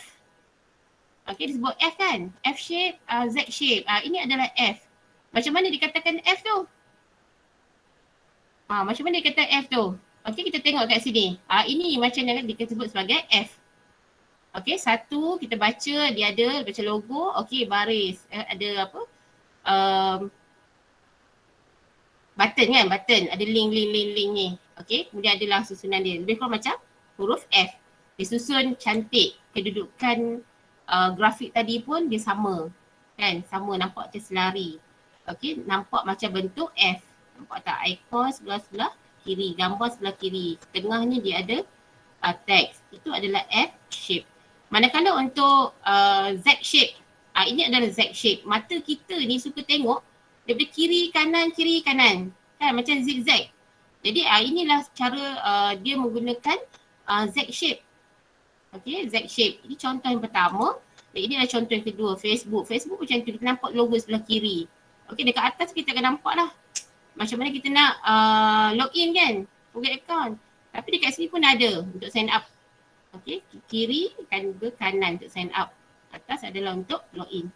Okey, kita tengok kiri dan kanan. Mata kita ni lebih cekap macam tu lah. Sebab tu dia ada shape-shape yang tertentu. Dia ada prinsip-prinsip yang perlu kita ikut bila kita bina. Okey, yang seterusnya adalah tipografi juga.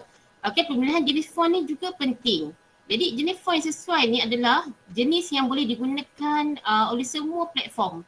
Sama ada OS ke, Macintosh ke. Jadi supaya sistem pengisian boleh paparkan teks tersebut pada laman web.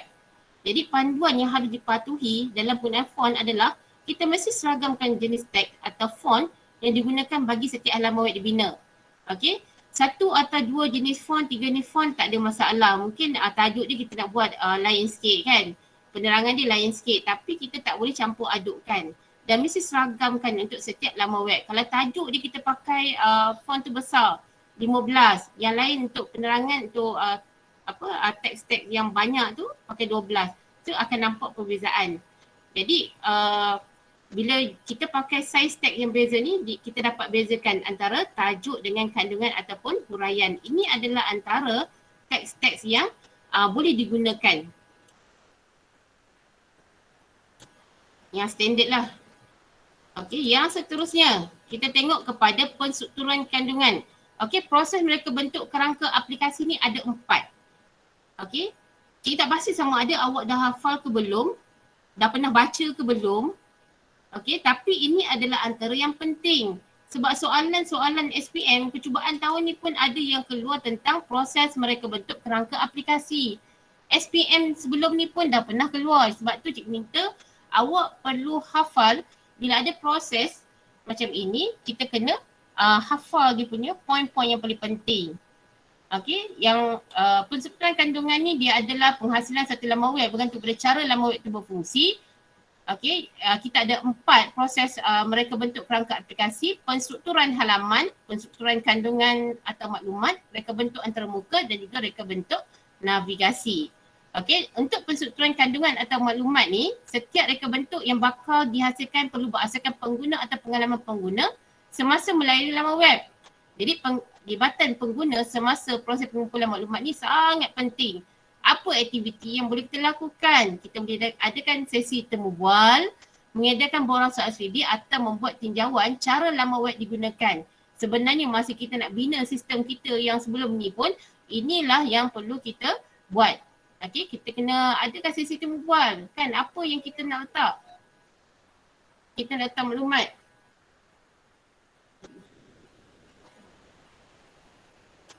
Okey, yang seterusnya kita tengok apa langkah-langkah reka bentuk maklumat. Dia ada 2, penstrukturan kandungan atau maklumat dan juga pengelasan maklumat. Penstrukturan kandungan atau maklumat ni dia senaraikan semua maklumat yang bakal dimasukkan ke dalam laman web, senaraikan semua perkara yang dilakukan oleh pengguna. Manakala pengelasan maklumat ni dia mengelaskan senaraian maklumat kepada beberapa kategori. Reka bentuk maklumat ni dia boleh lihat persamaan maklumat yang ada bagi mewujudkan kemungkinan kategori yang ada. Sebab tu bila kita buat contoh laman web tentang pakaian, apa kategori, apa maklumat yang akan kita paparkan dekat situ yang boleh kita jadikan dia sebagai satu kategori. Kalau tentang pakaian ni banyak kan, kita ada seluar panjang, seluar pendek, mungkin kita nak jadikan dia satu kategori yang berbeza. Ada ada page-page yang berbeza untuk kita sampaikan maklumat tadi tu. Jadi pereka bentuk ni perlu tetapkan bilangan kategori maklumat, perlu ada bersesuaian dengan senarai maklumat tersedia dan bagaimana setiap kategori tersebut akan divisualkan dalam laman web yang bakal dibina. Kita boleh gunakan gambar rajak atau catat alir bagi menunjukkan hubung kait bagi setiap kategori maklumat yang ada, dan ini mampu memberikan idea atau gambaran kasar tentang corak pautan laman web yang bakal dibina. Okey, ini adalah contoh macam mana bila kita klik ini ada laman web Giant. Okey, bagi resepi. Bagi resepi ni pun dia ada banyak lagi kategori dia. Oh, ada breakfast, untuk western, untuk Asian, dessert. So dia dah dapat kena pasti setiap kategori yang boleh dimasukkan dalam page resepi. Ini adalah main dia. Sama juga dengan regalia ni. Kan, fashion wanita, fashion lelaki. Boleh tengok fashion wanita. Dia senaraikan di bawah kategori aksesori ni, inilah dia. Semua tajuk-tajuk yang boleh diwujudkan. Okey, page-page yang boleh diwujudkan. Okey, yang sebenarnya penstrukturan halaman. Penstrukturan halaman ni dia ada 3 gaya penstrukturan halaman. Ada buka lampu. Okey, penstrukturan halaman ni dia ada 3, iaitu hierarki, jujukan dan juga kompleks. Okey, kita tengok, awak tengok sekejap.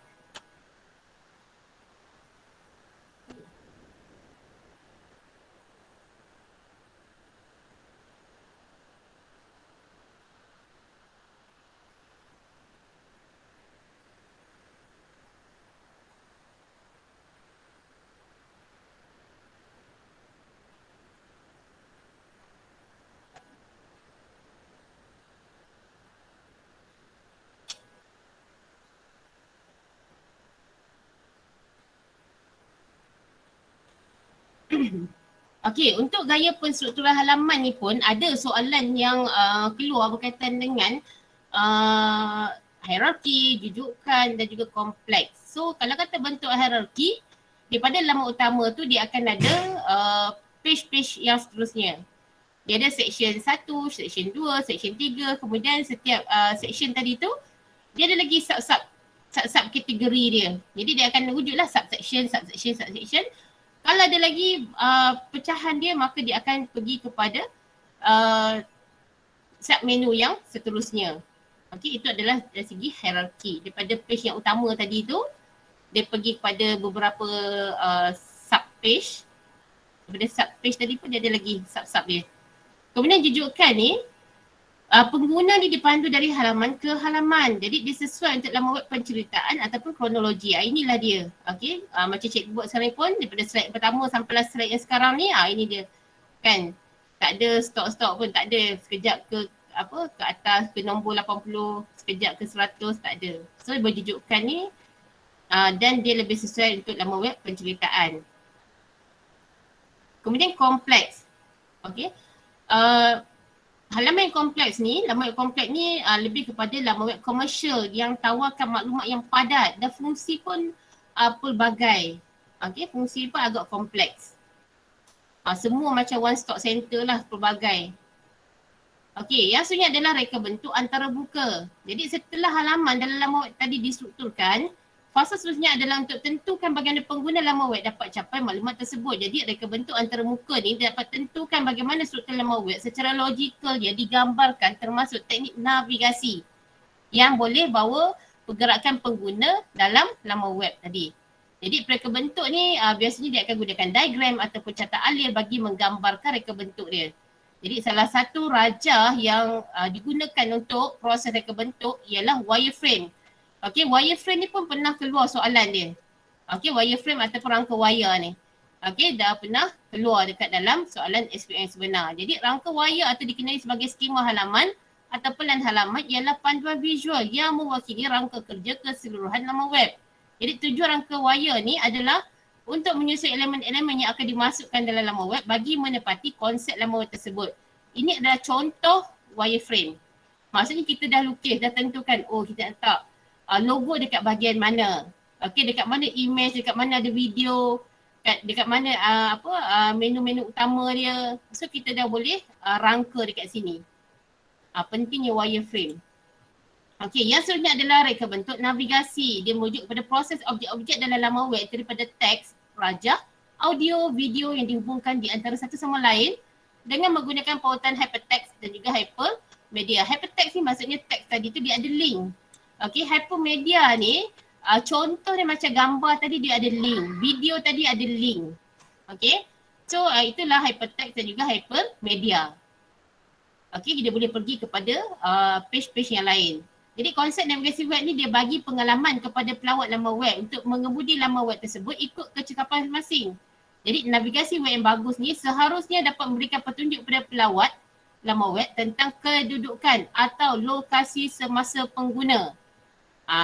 Kemudian fungsi utama konsep navigasi dalam laman web ni adalah untuk bantu pengguna atau pelawat mengetahui kedudukan semasa mereka dan memandu pelawat tentang pilihan disediakan untuk mereka menerokai laman web tersebut. So kat sini kita tengok ada beberapa teknik navigasi, antaranya adalah toolbar.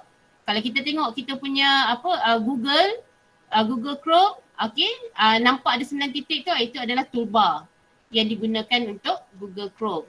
Okey, ini adalah contoh dalam bentuk grafik. Okey, macam bar navigasi, tapi bar navigasi ni kita nampak dalam bentuk teks kan. Yang ni lebih kepada untuk kanak-kanak, maka dia menggunakan ikon tapi dalam bentuk bar juga. Kemudian ada toolbar. Okey, toolbar inilah breadcrumb. Breadcrumb ni kita dapat tentukan kita sedang berada di page yang mana. Itu pentingnya breadcrumb. Mudah untuk kita kena pasti. Sebab dia ada banyak subsection tu semua tu. Jadi memang kalau ada terlalu banyak subsection, okey, yang akan bawa kita ke page-page yang lain tu, maka kita perlu ada breadcrumb. Mudah untuk pengguna lihat dia sedang berada di page yang mana. Kemudian sitemap dan juga menu drop down ni biasa kita jumpa. Okey, yang seterusnya kita tengok Okey, dah habis yang tadi tu, bab 3.32. Selesailah proses mereka bentuk kerangka aplikasi. Okey, so tolong hafal lah kerangka aplikasi ada 4 tadi tu. Okey, yang seterusnya. Ada seorang soalan ke? Setakat ni? Okey. Yang ni kenapa cikgu pergi page ke page nak tekankan sebab bab 3.3 ni memang kerap kali keluar. Kadang-kadang 10 markah, kadang-kadang 4 markah. Yang pastinya dia sentiasa ada dekat dalam soalan SPM. Kita tak macam Cikgu Rafiq kata tak ada soalan untuk target. Kan? Sebab setiap topik tu dia pasti akan ada soalan. Tak banyak sikit markah dia. Jadi kita kena lihat semua. Dan juga kita kena fahamkan. Tambah-tambah dalam bab 3.3.3 ni berkaitan dengan HTML, berkaitan dengan CSS, ini biasa keluar dalam exam. Okey, bab-bab coding. Coding pun JavaScript pun dah mula keluar banyak. So kita kena bersedia. Okey, bersedia. So untuk bab 3.3 ni membina laman web mudah dengan menggunakan HTML. Nak buat laman web yang biasa ni biasanya kita pakai HTML. Tapi kalau nak lagi dia bersifat interaktif, dan tentulah kita akan gabungkan dia dengan JavaScript. Okey, kita akan letak CSS. So kita akan tengok satu-satulah dengan laju. Okey, HTML. HTML ni awak kena tahulah nama penuh dia, Hypertext Markup Language. Jadi setiap laman web ni adalah merupakan file teks yang ditulis menggunakan Hypertext Markup Language. Okey, kalau kita tengok dekat kita punya website, dekat Google Chrome pun, kalau kita right click tu kita tengok bahagian coding tu, memang kita akan nampak lah teks. Okey, nampak dalam bentuk teks, coding-coding bentuk teks. Kemudian markup language ni adalah bahasa yang menghuraikan kandungan dan struktur dokumen. Kita kena faham, untuk HTML ni dia ada 3 kawasan dia. Okey, yang pertama, yang main dia mesti ada HTML. Mesti bermula dengan HTML dan diakhiri dengan /HTML ni. Buka, tutup. Kemudian dalam HTML ni dia ada 2 kawasan yang penting. Apa-apa perubahan yang awak nak buat, dia akan berlaku dalam kawasan head dan satu lagi adalah dalam kawasan body. Dalam kawasan head ni dia akan ada title lah. Okey, ada title. Ini yang basic yang perlu kita ingat. Okey, yang seterusnya kita tengok apa elemen dan atribut dalam HTML. Jadi bila kita nak menulis dokumen HTML ni, dah tentulah HTML editor diperlukan. Yang biasa kita guna adalah Notepad. Okey, yang biasa kita guna adalah Notepad ataupun Dreamweaver pun boleh. Ataupun bracket. Kan biasa siapa yang guna cikgu HTML tu boleh sebagai text editor. Jadi dokumen HTML ni adalah mengenai konsep bagaimana dokumen tu dipaparkan. Okey, untuk menekan struktur bagi setiap laman web ni, kod HTML atau elemen HTML akan digunakan. Dan elemen ni untuk HTML ni dia ada 2 tag yang berpasangan. Okey, dia ada start tag, dia ada close tag. Kalau macam title sekarang ni merujuk kepada start tag. Title. Bila close tag, apa saja sebut sebagai close tag dia mesti ada /title. Okey, mesti ikut simbol yang betul. Kemudian selamat datang dengan web. Okey, inilah dia akan paparkan dekat skrin putih tadi tu. Itu adalah contoh. Yang seterusnya, dalam HTML ni juga dia ada empty element. Okey, disebut sebagai empty element. Empty element ni dia tak ada pasangan. Okey, contoh dia BR. BR ni adalah untuk break yang akan bawa teks kita ke bawah. Okey, macam nak enter kan. So kita akan letak BR untuk break dan juga image IMG. IMG ni pun hanya ada satu, dia tak ada close tag, tak ada slash dia. Hanya ada satu sahaja. Okey, kemudian kita tengok elemen heading. Okey, elemen heading ni ada 6. Jangan tersalah dekat sini. Okey, jangan tersalah dekat sini. So untuk heading ni kita guna dia untuk takrifkan tajuk dalam laman web. So dia hanya ada 6 peringkat heading. Yang ditakrifkan adalah HTML, dia tak ada H7, H6, H8 tak ada. Dan dia bermula daripada H1, kan H1 hingga H6.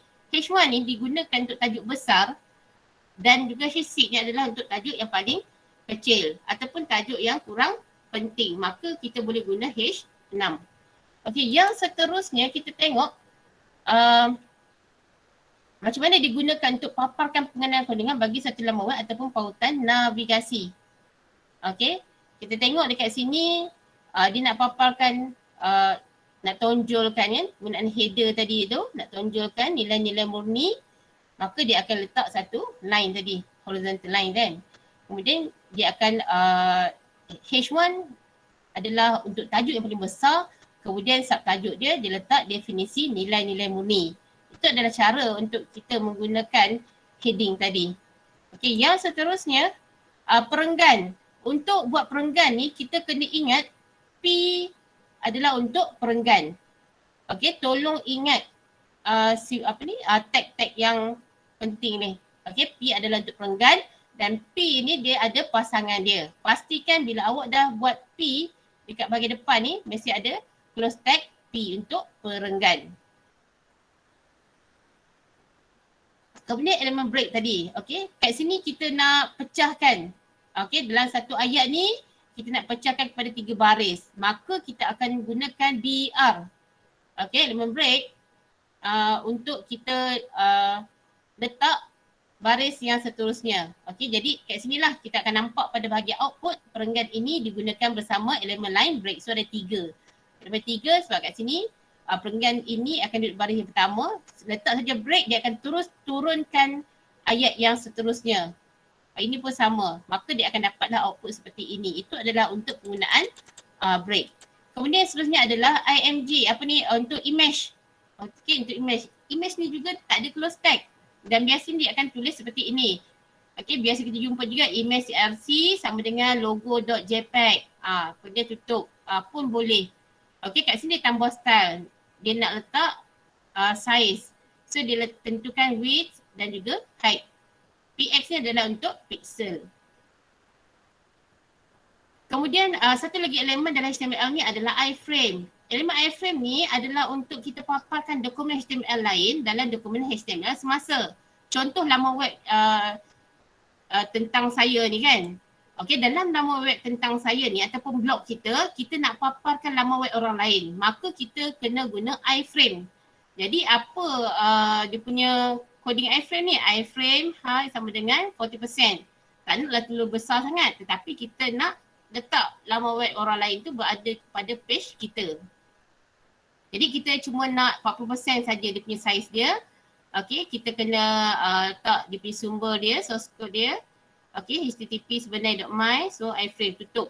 Okey, yang ni dia ada pasangan dia kan. So dia ada buka, dia ada tutup kat sini lah, iframe/iframe. Cikgu, Ya, saya. nak tanya untuk bracket dengan center, kena indent banyak macam tu ke? Indent ni, yang ni. Tak yang tadi sebelum, bukan ni, depan tadi. Itu. Kan ada center, tutup center. Oh, yang ni. Yang ni, yang bawah tu yang frame height. Yang center, dia kena indent banyak macam tu ke? Tak. Oh, supposed to be kalau tak indent, tak Ikut. apalah, dia tak ada ralat lah. Dia tak ada ralat sebenarnya. Cuma indent ni kita nak mata kita nampak dengan lebih jelas kan. Oh. Nak nampak, nak susun kemas. Seperti tu, ini sebenarnya satu tab je. Okey, satu tab pun dah cukup. Kalau kita gunakan notepad, kita klik je tab tu dia akan bergerak lah. Ikut kesesuaian dia. Macam ni kan nampak macam jarak banyak kan. Tak perlu. Tak perlu macam tu. Indent ni macam karangan awak nak susun kiri sikit je jarak dia. Supaya dapat kita nampak lah kan dekat penggunaan BR ni, maksudnya selepas pada link sebenarnya .my ni dia akan ada satu jarak je. Dia akan ada satu jarak je kalau ikut kat sini kalau awak nampak. Kan dia ada satu ruang kosong, kemudian baru dia akan letak, dia akan paparkan kat sini. Okey, kat sini pun kita sebenarnya boleh letak center. Kan nampak tak center lah sebab masa print screen tu mungkin tak center lah. Tapi kat sini center ni sepatutnya dia akan berada dekat tengah-tengah ni lah. Frame tadi tu. Berapa size dia? 40% saja. Maka kita akan nampak lah seperti ini. Nak letak besar boleh tak? Boleh. Okey. Tak ada masalah. Kita boleh tentukan dia punya height dan juga width dia kat sini. Boleh tambah. Alright, terima kasih cikgu. Okey, kita teruskan. Okey, tadi kita dah tengok HTML. Okey, HTML. Sekarang kita tengok CSS. CSS ni daripada tahun pertama 2018 dulu, dia tanya apa itu CSS. CSS ialah cascade ada jawab CSS ialah cascading style sheet. Ataupun dia bagi satu penyataan apakah bahasa pengatur caraan tambahan yang membenarkan perubahan gaya satu laman web dan boleh menerangkan persembahan satu dokumen HTML. Pelajar boleh jawab CSS ataupun cascading style sheet. Jadi untuk CSS ni kita kena fahamkan dan kena tahu nama penuh dia. Okey, kena tahu nama penuh dia. Kalau dia kata apa itu CSS? Kan, apakah CSS? Dia kena jawab yang ni ataupun kita nak bagi nama dia. Bergantung kepada soalan tu nanti. Jadi kita kena ambil tahu. So CSS ataupun cascading style sheet ni adalah salah satu bahasa pengatur caraan tambahan ataupun extension bagi HTML. Digunakan bersama-sama. Okey, jadi dengan adanya CSS ni kita boleh ubah gaya dalam web kita tu. Kan nak beri cantik, nak warna-warni, nak tambah border ke apa ke, boleh. Sebab tu kita boleh guna CSS. So kita tengok dekat sini 3 cara penulisan CSS dalam HTML. Okey. 3 gaya ni awak kena hafal. Kita ada external style sheet, helaian gaya luar. Okey, dengan menggunakan file yang berasingan. Okey, helaian gaya luar tu dia ada file yang berasingan untuk CSS. Jadi file ni yang akan dipanggil daripada teks HTML dengan menggunakan sintaks ni. Kita tengok contoh dia. Kemudian gaya dalaman, helaian gaya dalaman ataupun internal style sheet. Kena hafal helaian gaya luar. Tak erti nak hafal bahasa Melayu, boleh hafal dalam bahasa Inggeris. Okey, boleh tulis salah satu, tak ada masalah. Tak perlu tulis kedua-duanya sebab maksudnya sama. Okey. Untuk internal style sheet ni, tag gaya boleh tulis sama ada dalam kawasan head atau body, letakkan style dan juga inline style ni, boleh ditulis pada bahagian tag element tag. Kita tengok. Ini adalah external style sheet. So dia akan sediakan satu file CSS dan dia akan sediakan satu file HTML atas nama utama.html. Macam mana nak hubungkan dengan file CSS tadi? Dia akan ada link, rel, style sheet, tag CSS, href merujuk kepada file tadi, style1.css. Maka dia akan dapat paparan yang seperti ini juga. Okey. Kemudian internal pun sama juga. Kan, internal ni kita tengok dia mesti berada dekat dalam kawasan head atau body. Kita boleh pilih mana-mana satu. Dia punya output dia adalah sama. Okey, style ni boleh berada dekat dalam kawasan body, boleh berada dekat dalam kawasan head. Dan untuk inline style tadi tu dia boleh berada dalam element tag tadi. Okey. Ni inline dalam H1 style color blue. Okey, ni cikgu laju Untuk warna teks, gaya pada teks. Kenapa cikgu tunjuk juga satu persatu? Sebab kita tengok ni menggunakan CSS untuk gayakan teks, font, background, table, borders dan position. Jadi soalan boleh keluar. Nak tentang teks ke, font ke, background, table, borders, position. Jadi kita kena tengok juga. Awak kena tengok satu persatu. Sekurang-kurangnya bila keluar macam mana kita nak colorkan teks dengan menggunakan CSS ni, awak dah boleh letak macam ni saja. Okey, H1 color red. Okey. Bila sebut tentang CSS dah tentulah kena ada start tag style dan diakhiri dengan close tag style. Dalam tu awak akan tulislah H1 tadi ni merujuk pada body. Awak nak colorkan dia warna merah. Laman web sekolah ni nak colorkan warna merah. Okey, style kita akan untuk H1 tadi kita kena letak dalam style untuk melakukan perubahan warna. Kemudian text alignment pun sama. Okey, dia ada tambahan text align center. Okey, untuk shadow ada bayang teks. Okey, awak hafal kat sini text shadow. Ini adalah ketebalan dia 2px 2px. Nampak kan ada dua shadow ni. Dua macam double. Sebab tu dia pakai 2px 2 pixel 2 pixel. Untuk kod 000 ni adalah warna hitam. Kemudian untuk font family, kita hafal saja font family, nokta bertindih, kita boleh letak je apa-apa font kat sini. So dia akan berubah dekat output dia. Nak Arial Black ke, nak Calibri ke, so tak ada masalah kat sini. Yang penting kita ingat style sama dengan, ini adalah untuk inline style. Kemudian kita tengok pada font size. Okay, style font size, nokta bertindih 7. Ini dia yang awak perlu hafal. Supaya awak boleh letak lah sama ada letak inline style ke, nak letak gaya luar ke, gaya dalaman ke, tak ada masalah.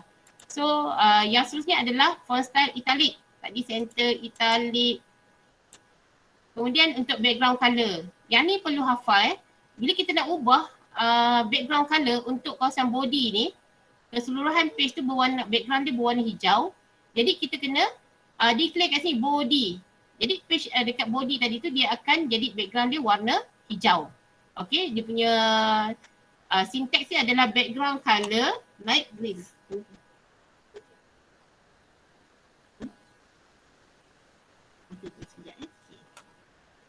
Okay, yang seterusnya kita tengok gambar pada background.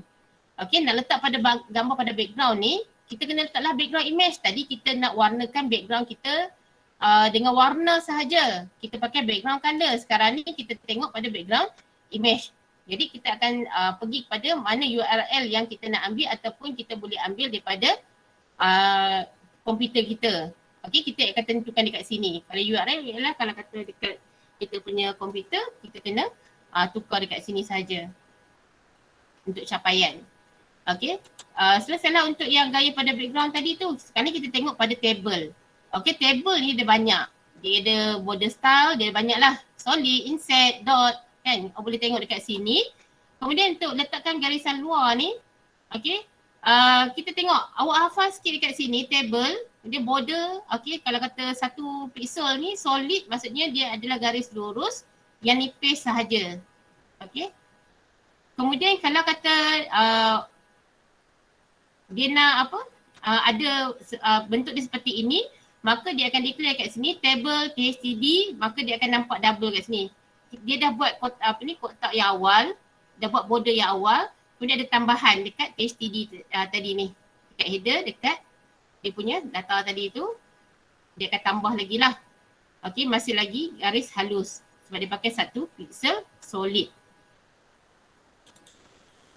Awak tengok dekat bahagian style dia sama je coding lain tu. Okay, yang ni pun sama. Tadi kita nampak double, sekarang kenapa nampak dia 1? Sebab dia ada guna kata border sama dengan collapse. Nota penting dia collapse tadi. So dia akan jadi 1, dia akan gabungkan.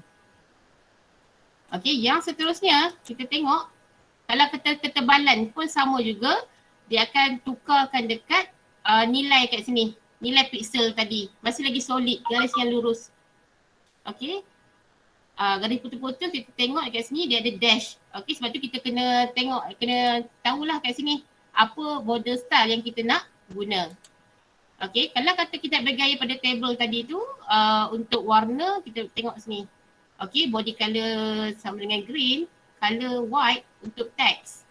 Okay, color white untuk text. Kemudian padding ni adalah ketebalan dia. Okay, kat sini kita nampak dia tebal sebab dia letak 20 pixel.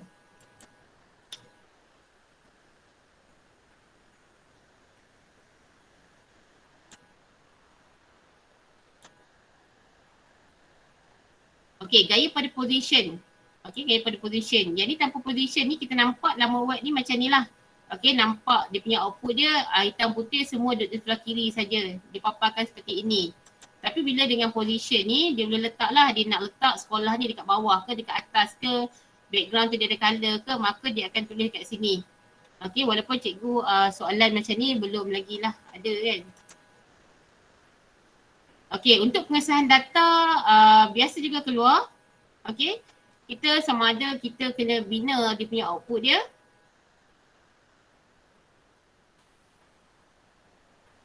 Ataupun menerangkan semula ataupun tulis sedikit coding. Okay, so kat sini awak tengok balik pada feature pengesahan data. Okay, apa yang dia buat. Okay, kat sini digabungkan dengan JavaScript. Okay, JavaScript ni memang ada dekat dalam exam. Okay, so output dia akan dapat seperti ni lah bila buat pengesahan data. Okay, okay, kita masukkan nama, pengesahan nama kat sini. Okay, sila masukkan nama anda. So boleh tengoklah bahagian fitur pengesahan data ada beberapa contoh dekat situ. Okay, nilai masukkan blankan nombor, sila masukkan nombor. Mungkin ada nilai tu salah kan, masukkan huruf. Tapi dia nak ada nombor giliran. Jadi dia keluar pop-up seperti ini. Okay, ini pula adalah pilihan butang radio. Kita ada contoh butang radio seperti ini. Tanda hitam seperti ini. Okay, kita ada checkbox. Kalau biasa tengok awak tick apa yang awak nak. Kan, bola-bola soalan selidik biasa kita jumpa. Okay, kemudian kotak pop-up Dia ada banyak lah kotak alert. Okey, nak masukkan nama kan, alert. Kalau kata hantar kosong ni tak boleh. Kena masukkan nama. Okey, kemudian untuk kotak confirm pun sama. Betul nak hantar kan? Anda pasti? Ya. Okey, klik okey. Ini pun sama untuk kotak prompt. Okey, kotak prompt ni dia akan isi semua tu dan di akhir sekali dia akan keluar ni lah.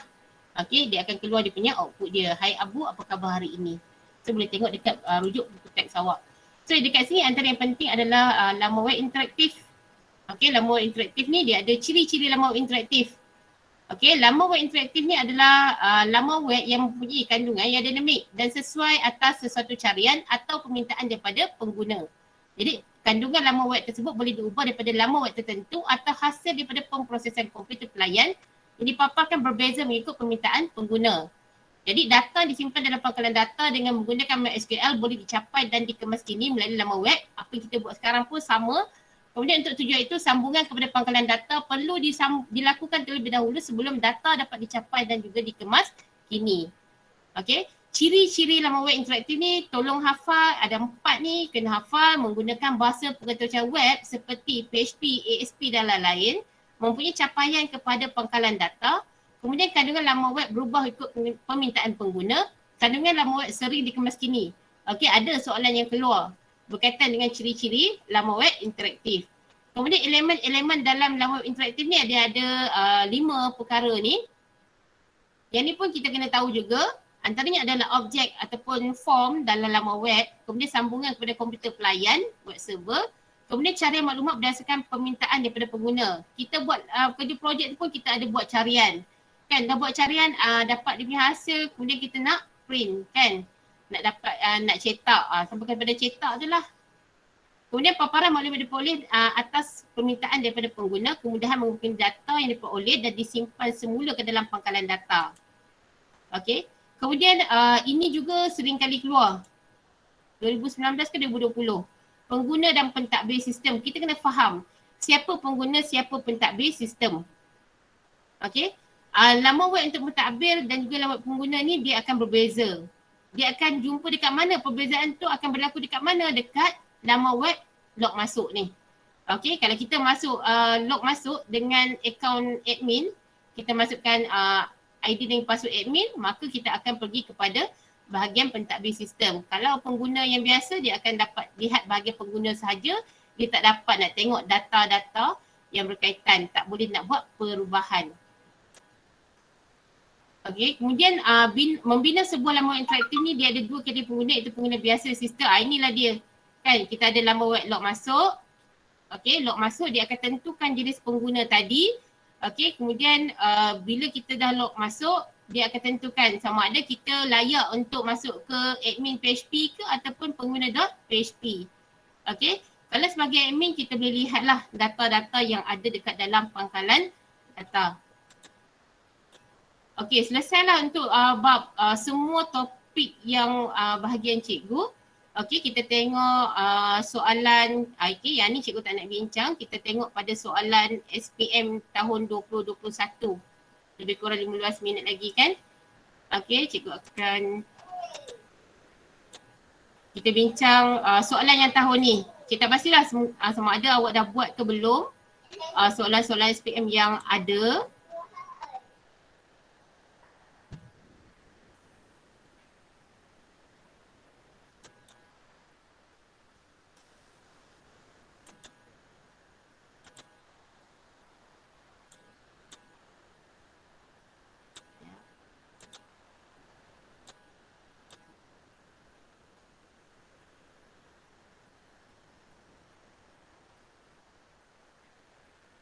Okey, kita tengok daripada negeri Melaka. Adik dah buat ke soalan daripada negeri Melaka?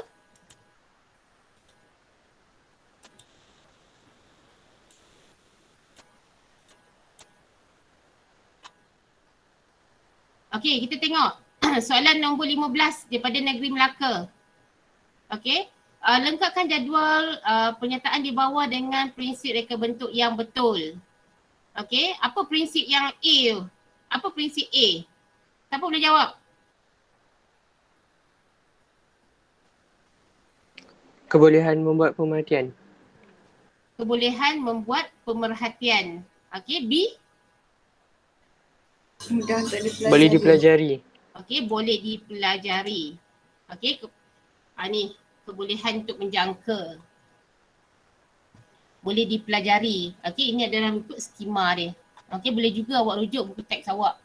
Okey, yang seterusnya kita tengok kepada 3 bentuk navigasi. Ingat lagi tak yang kita dah bincang tadi? Kita ada banyak navigasi kan? Okey, so dia nak 3. Apa antara 3 ni? 3 bentuk navigasi digunakan untuk menghubungkan antara halaman dalam laman web. 3 bentuk navigasi. Apa tu? Tak apa? Toolbar. Toolbar. Okey, drop down. Bar navigasi. Bar navigasi. Breadcrumb. Breadcrumb. Lagi? Ada lagi? Site apa tu? Sitemap. Sitemap. Okey, antaranya adalah bar navigasi, menu drop down, breadcrumb, pautan gunakan grafik, sitemap. So pilihlah mana satu kan. Okey, yang bersesuaian. Sebab dia kata berdasarkan rajah 13 tadi tu. Kan macam mana kita nak hubungkan halaman dalam laman web tersebut. Okey, so insya-Allah lah tu tak ada masalah kan kalau datang soalan seperti ini. Okey, yang seterusnya kita tengok. Okey, ini adalah soalan daripada kota tinggi. Okey, kod HTML bagi sebuah laman web. Okey, dia bagi contoh tanpa CSS dalam HTML. Kemudian contoh CSS dalam HTML. Apa yang dia nak merujuk pada rajah 11 dan 12 ni, dia minta kita tulis semula baris kod atau cara HTML sekiranya output yang dikendaki adalah seperti pada rajah 12. Okey, kalau kita tak perhati tak tengok betul-betul mungkin kita akan keliru. Dia merujuk kepada rajah 12. Okey, apa dia nak? Dia nak kita tulis semula kod atau cara HTML tersebut. Okey, so kita nak tulis apa kat situ? Kita nak tulis apa? Apa jawapan dia? Blue tukar green. Blue tukar kepada green. Okey, so color. Okey, nokta bertindih green. Okey, salin balik baris tersebut. So dia akan tukar kepada warna hijau tadi. Teks tadi. Okey, masih lagi kota tinggi. Apakah bahasa pengatur caran tambahan HTML digunakan dalam A? Lepas tu jawab pula kelebihan bahasa tambahan tersebut. Apa ni? Okay, dah sebut yang awal tadi. CSS. Okay, CSS. Awak boleh tulis CSS atau tulis Cascading Style Sheet. Okay, dia boleh pilih salah satu. Itulah bahasa pengatur caran tambahan. Apa kelebihannya? Kelebihannya apa? Nyatakan Membenarkan perubahan kepada gaya sesuatu laman web. Ya, so awak dapat satu markah. Satu untuk CSS, satu untuk kelebihan tadi. Okey, inilah dia. Okey, boleh juga CSS atau Cascading Style Sheet. Kemudian dia boleh membenarkan perubahan pada gaya sesuatu laman web, menerangkan persembahan bagi sesuatu dokumen HTML. Yang seterusnya soalan daripada JB. Okey, soalan daripada JB. Dah pernah buat? Belum. Belum lagi. Okey, so kita sama-sama buat. Okey, nyatakan tujuan penggunaan CSS dalam web. Apa tujuan dia? Tadi pun macam dah sebut kan, soalan daripada kota tinggi lebih kurang. Apa tujuan dia? Dan apakah jenis cara penulisan CSS selain daripada rajah 12 tadi? Cara penulisan CSS ni dia ada berapa tadi kita dah tengok? 3. Kita ada 3 iaitu Inline style. inline style. Internal Internal style sheet. style sheet. Okay, internal style sheet. Satu lagi External. external style sheet. Dekat rajah 12 ni dia guna style apa? Internal, external ke inline? Rajah 12 ni. Internal. Internal. Internal. So kita senaraikanlah selain pada internal tadi kita kena tulis dekat 20B tadi. Okay. So kita tengok inilah jawapan dia. Okay. Nyatakan tujuan penggunaan CSS dalam laman web. CSS ni dia membenarkan perubahan kepada gaya struktur laman web. Sama dengan soalan daripada kota tinggi tadi. Okey, dan CSS ni dia boleh menerangkan persembahan bagi sesuatu dokumen HTML. Dia atau tulis salah satu maka awak akan dapat satu markah. Yang penting awak dapat menerangkan tentang penggunaan CSS dalam laman web. Kemudian bila dapat soalan macam ni, okey, dia suruh nyatakan jenis cara penulisan CSS. Awak kena baca betul-betul. Kalau tak baca betul-betul, maka awak akan terjawab sekali internal style sheet. Maka akan hilanglah satu markah kat sini. Kalau tak perasan. Sebab tu kan kita dah overconfident kan. Alah minta cara penulisan je awak senaraikan. Termasuklah internal. Maka internal tu adalah salah. Okey, kena baca betul-betul kat sini. Okey, yang seterusnya kita tengok soalan pada Kelantan. Okey, Raja 14 menunjukkan penggunaan CSS dalam HTML dan output dia. Apakah X, apakah Y, apakah Z? Font style. Font style adalah italic. Sebab tu cikgu tadi tu go through juga. Okey, supaya awak ingat balik. Font style, okey, italic. Saya tengok, sengit kan? Okey, font style, nokta bertindik, italic. Kemudian Y adalah apa? Close text style.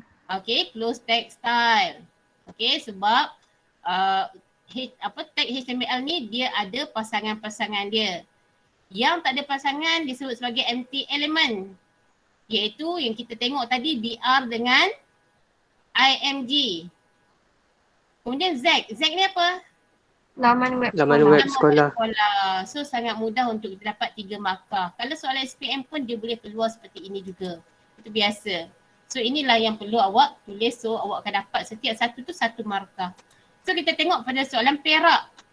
Okey, Raja sebenarnya ada file kod atau cara bagi menghasilkan jajaran teks ke bahagian tengah. Okey, center. Tadi cikgu dah ulang juga kan, center. Jadi dia minta kita tuliskan kod atau cara CSS dalam HTML guna gaya dalam barisan inline style dengan menghasilkan warna tag H1 kepada warna biru. Lepas tu dia nak warna biru. Tengok betul-betul. So apa yang kita nak tulis kat sini?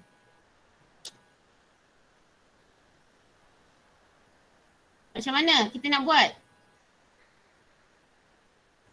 H1. Style sama color blue. Sama dengan Color blue. color blue. Lepas tu tutup lah kan dia punya tu, kurungan dia. Sains komputer 3/5. So inilah jawapan dia. H1 style, color blue. Okay, sains komputer 3/5. So dia akan tukar warna teks sains komputer tingkatan 5. Okay, yang seterusnya kita tengok soalan Sabah. Soalan Sabah, siapa yang dah pernah buat? Ini pun senang je. Jadual 5 menunjukkan cara untuk menulis CSS dalam HTML. Tag gaya boleh tulis sama ada dalam kawasan head atau body. Apa X ni?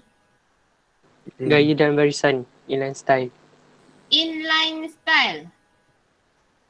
Tag gaya tulis dan simpan dalam satu file. Nampak je simpan dalam satu file. CSS. Ada ekstensi CSS. Ini adalah Helaian gaya luar. helaian gaya External luar. style sheet. External. Okay. Kemudian tag gaya ditulis pada bahagian elemen tag. Internal. Inline style. Inline. Oh. Tadi internal. Sebab tadi kan yang mula tadi tu tag gaya tu boleh tulis sama ada di dalam kawasan head atau body. Dia ada 2 je. Sama ada apa-apa perubahan kita nak buat, dia hanya akan berlaku dekat 2 tempat saja. Dekat bahagian kepala atau bahagian badan. Bahagian head atau bahagian body. Okay? Jangan buat di luar dia. Okay, inilah jawapan dia. Helaian gaya dalaman internal style sheet. Helaian gaya luar internal style sheet. Dan juga gaya dalam barisan inline sheet. Okay, yang seterusnya. Sikit je lagi.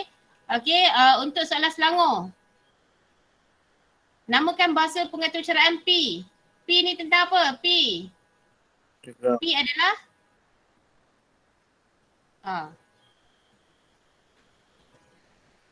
dengan pantas. P adalah C. HTML. Yes. CSS. CSS. Okey, cikgu tunjuk terus pada jawapan dia. Okey, C ni P ni adalah CSS. Kenapa CSS? Sebab kataan style tadi ni. Elemen style ada kat sini. Okey, ada tag style. Style ni adalah merujuk kepada CSS. Jadi awak boleh tulis CSS ataupun Cascading Style Sheet. Jadi 3 cara penulisan bahasa pengatur caraan P. 3 cara penulisan. Okey, nyatakan penulisan digunakan pada Raja 9. Raja 9 dia guna apa? Dia guna helaian gaya dalaman. Kenapa dia tulis style ni? CSS tadi dia berada dalam kawasan head. Okey, internal style sheet. Kemudian menyatakan fungsi segmen kod atau cara Q, diletakkan gambar sebagai gambar latar pada laman web. Okey, dia letak background image tadi. Kita tengok juga tadi kan. Coding. Untuk background image, dia letak URL gambar.png. Okey, gambar.png ni biasanya kalau kata ada lagi HTTP, dia ambil pada laman web. Tapi kalau macam ni biasanya ambil daripada komputer. Okey, yang seterusnya soalan dari Terengganu. Ni senang je. Boleh jawab. Jenis ralat. P adalah ralat apa? Ralat berlaku kerana kesalahan tata bahasa. Baca sikit pun dia boleh jawab dah. Ralat syntax. Teks. Okey. Ralat tadi apabila perisian dihasilkan tidak menjaga fungsi-fungsi tidak lengkap atau fungsi menghasilkan output yang tidak seperti dikehendaki. Output tak seperti Logik. ralat logik. Jadi nyatakan satu contoh penyebab berlakunya ralat R. Apa penyebab dia? Ralat yang timbul apabila atur dijalankan terganggu oleh beberapa faktor seperti melaksanakan operasi aritmetik yang mustahil. Yang ini adalah merujuk pada ralat apa? Ralat masa harian. Okay. Kenapa dia berlaku? Bagian kosong. Bahagian dengan nombor kosong. Okey, pembagian nombor kosong. Okey, settle kat situ. Ralat sintak, ralat logik. Kemudian pengiraan data bukan berangka. Kita boleh hafal balik yang cikgu dah bincang tadi. Pembahagian dengan digit kosong. Mencari punca kuasa 2 bagi nombor negatif. Itulah antaranya. Kan kita dah kena hafal sikit lah. Kemudian Terengganu. Kita tengok sikit.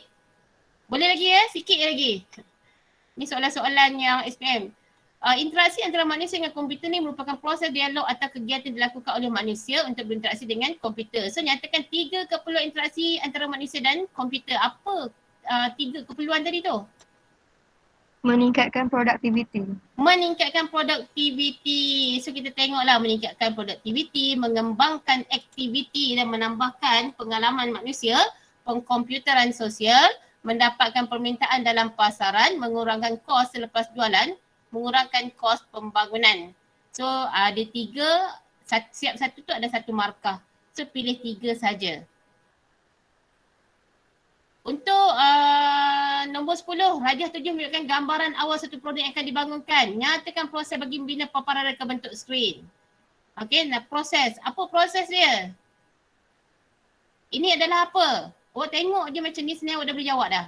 Apa ni proses dia? Hierarki. Apa? Hierarki? Okey, ini adalah prototype. Ingat lagi tak?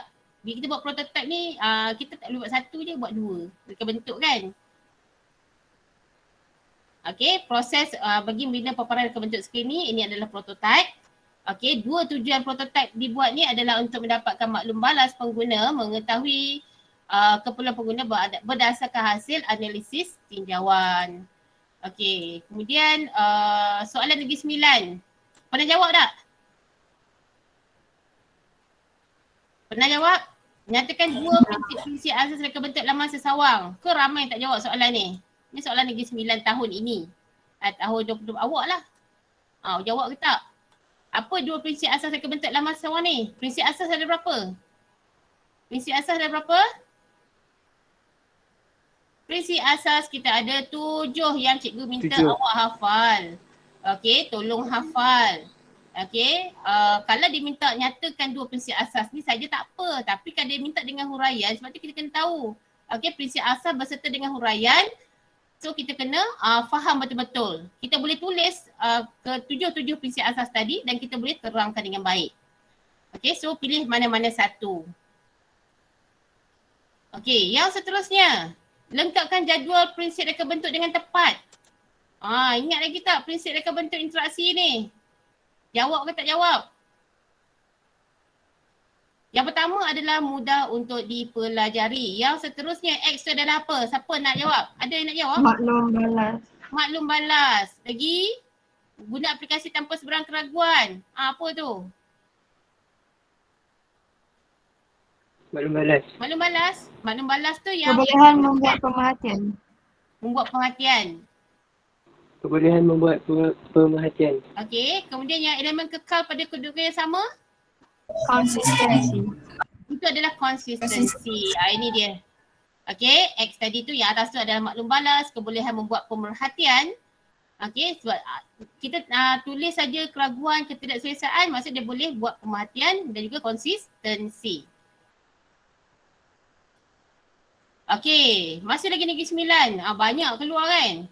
Okey, CSS adalah singkatan bagi Cascading Style Sheet. Cascading Style Sheet. Soalan tahun 2018 SPM yang Cascading sebenar. Style Sheet. Ya, so dapat 1 markah.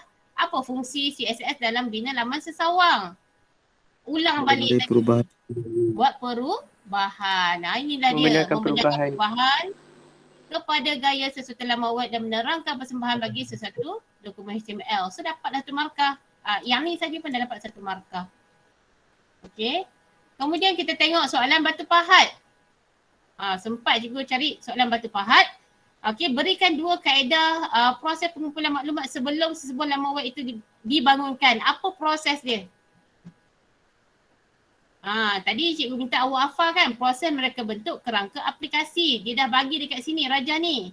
Kemudian soalan dia, berikan 2 kaedah proses pengumpulan maklumat. Nak kumpulkan maklumat ni, guna kaedah apa? Apa kaedah dia? Soal sidik? Pemerhatian? Okey, ini adalah salah satunya kita nak Temu ramah. kumpulkan maklumat. Temu bual, soal selidik, pemerhatian, itu yang perlu, antara kaedah yang perlu digunakan.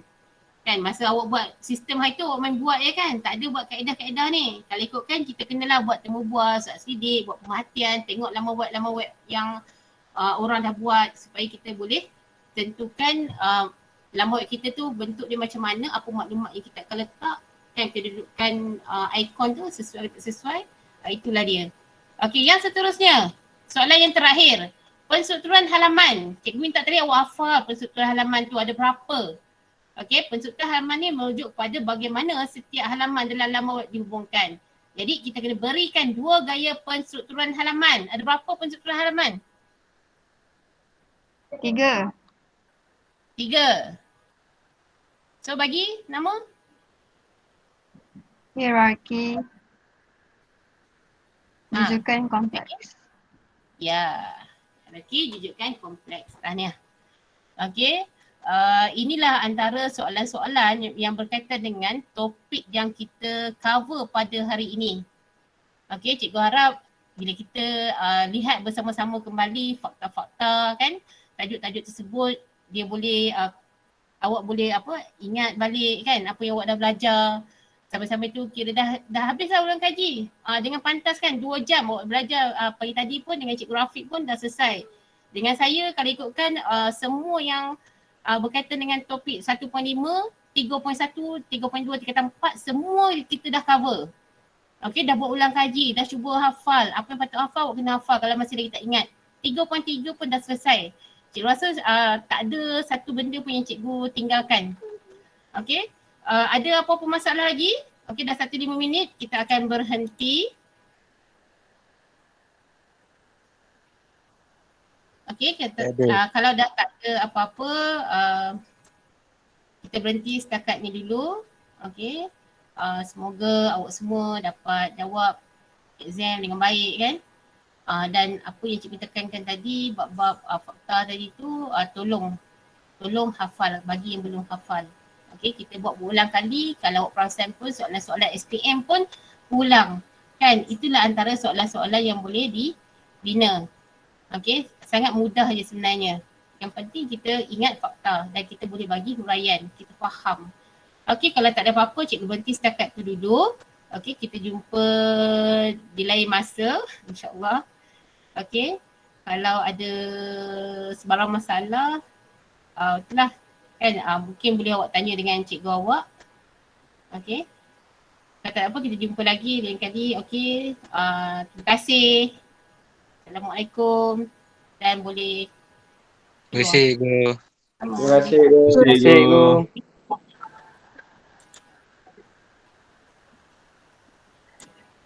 Terima kasih cikgu. Sama.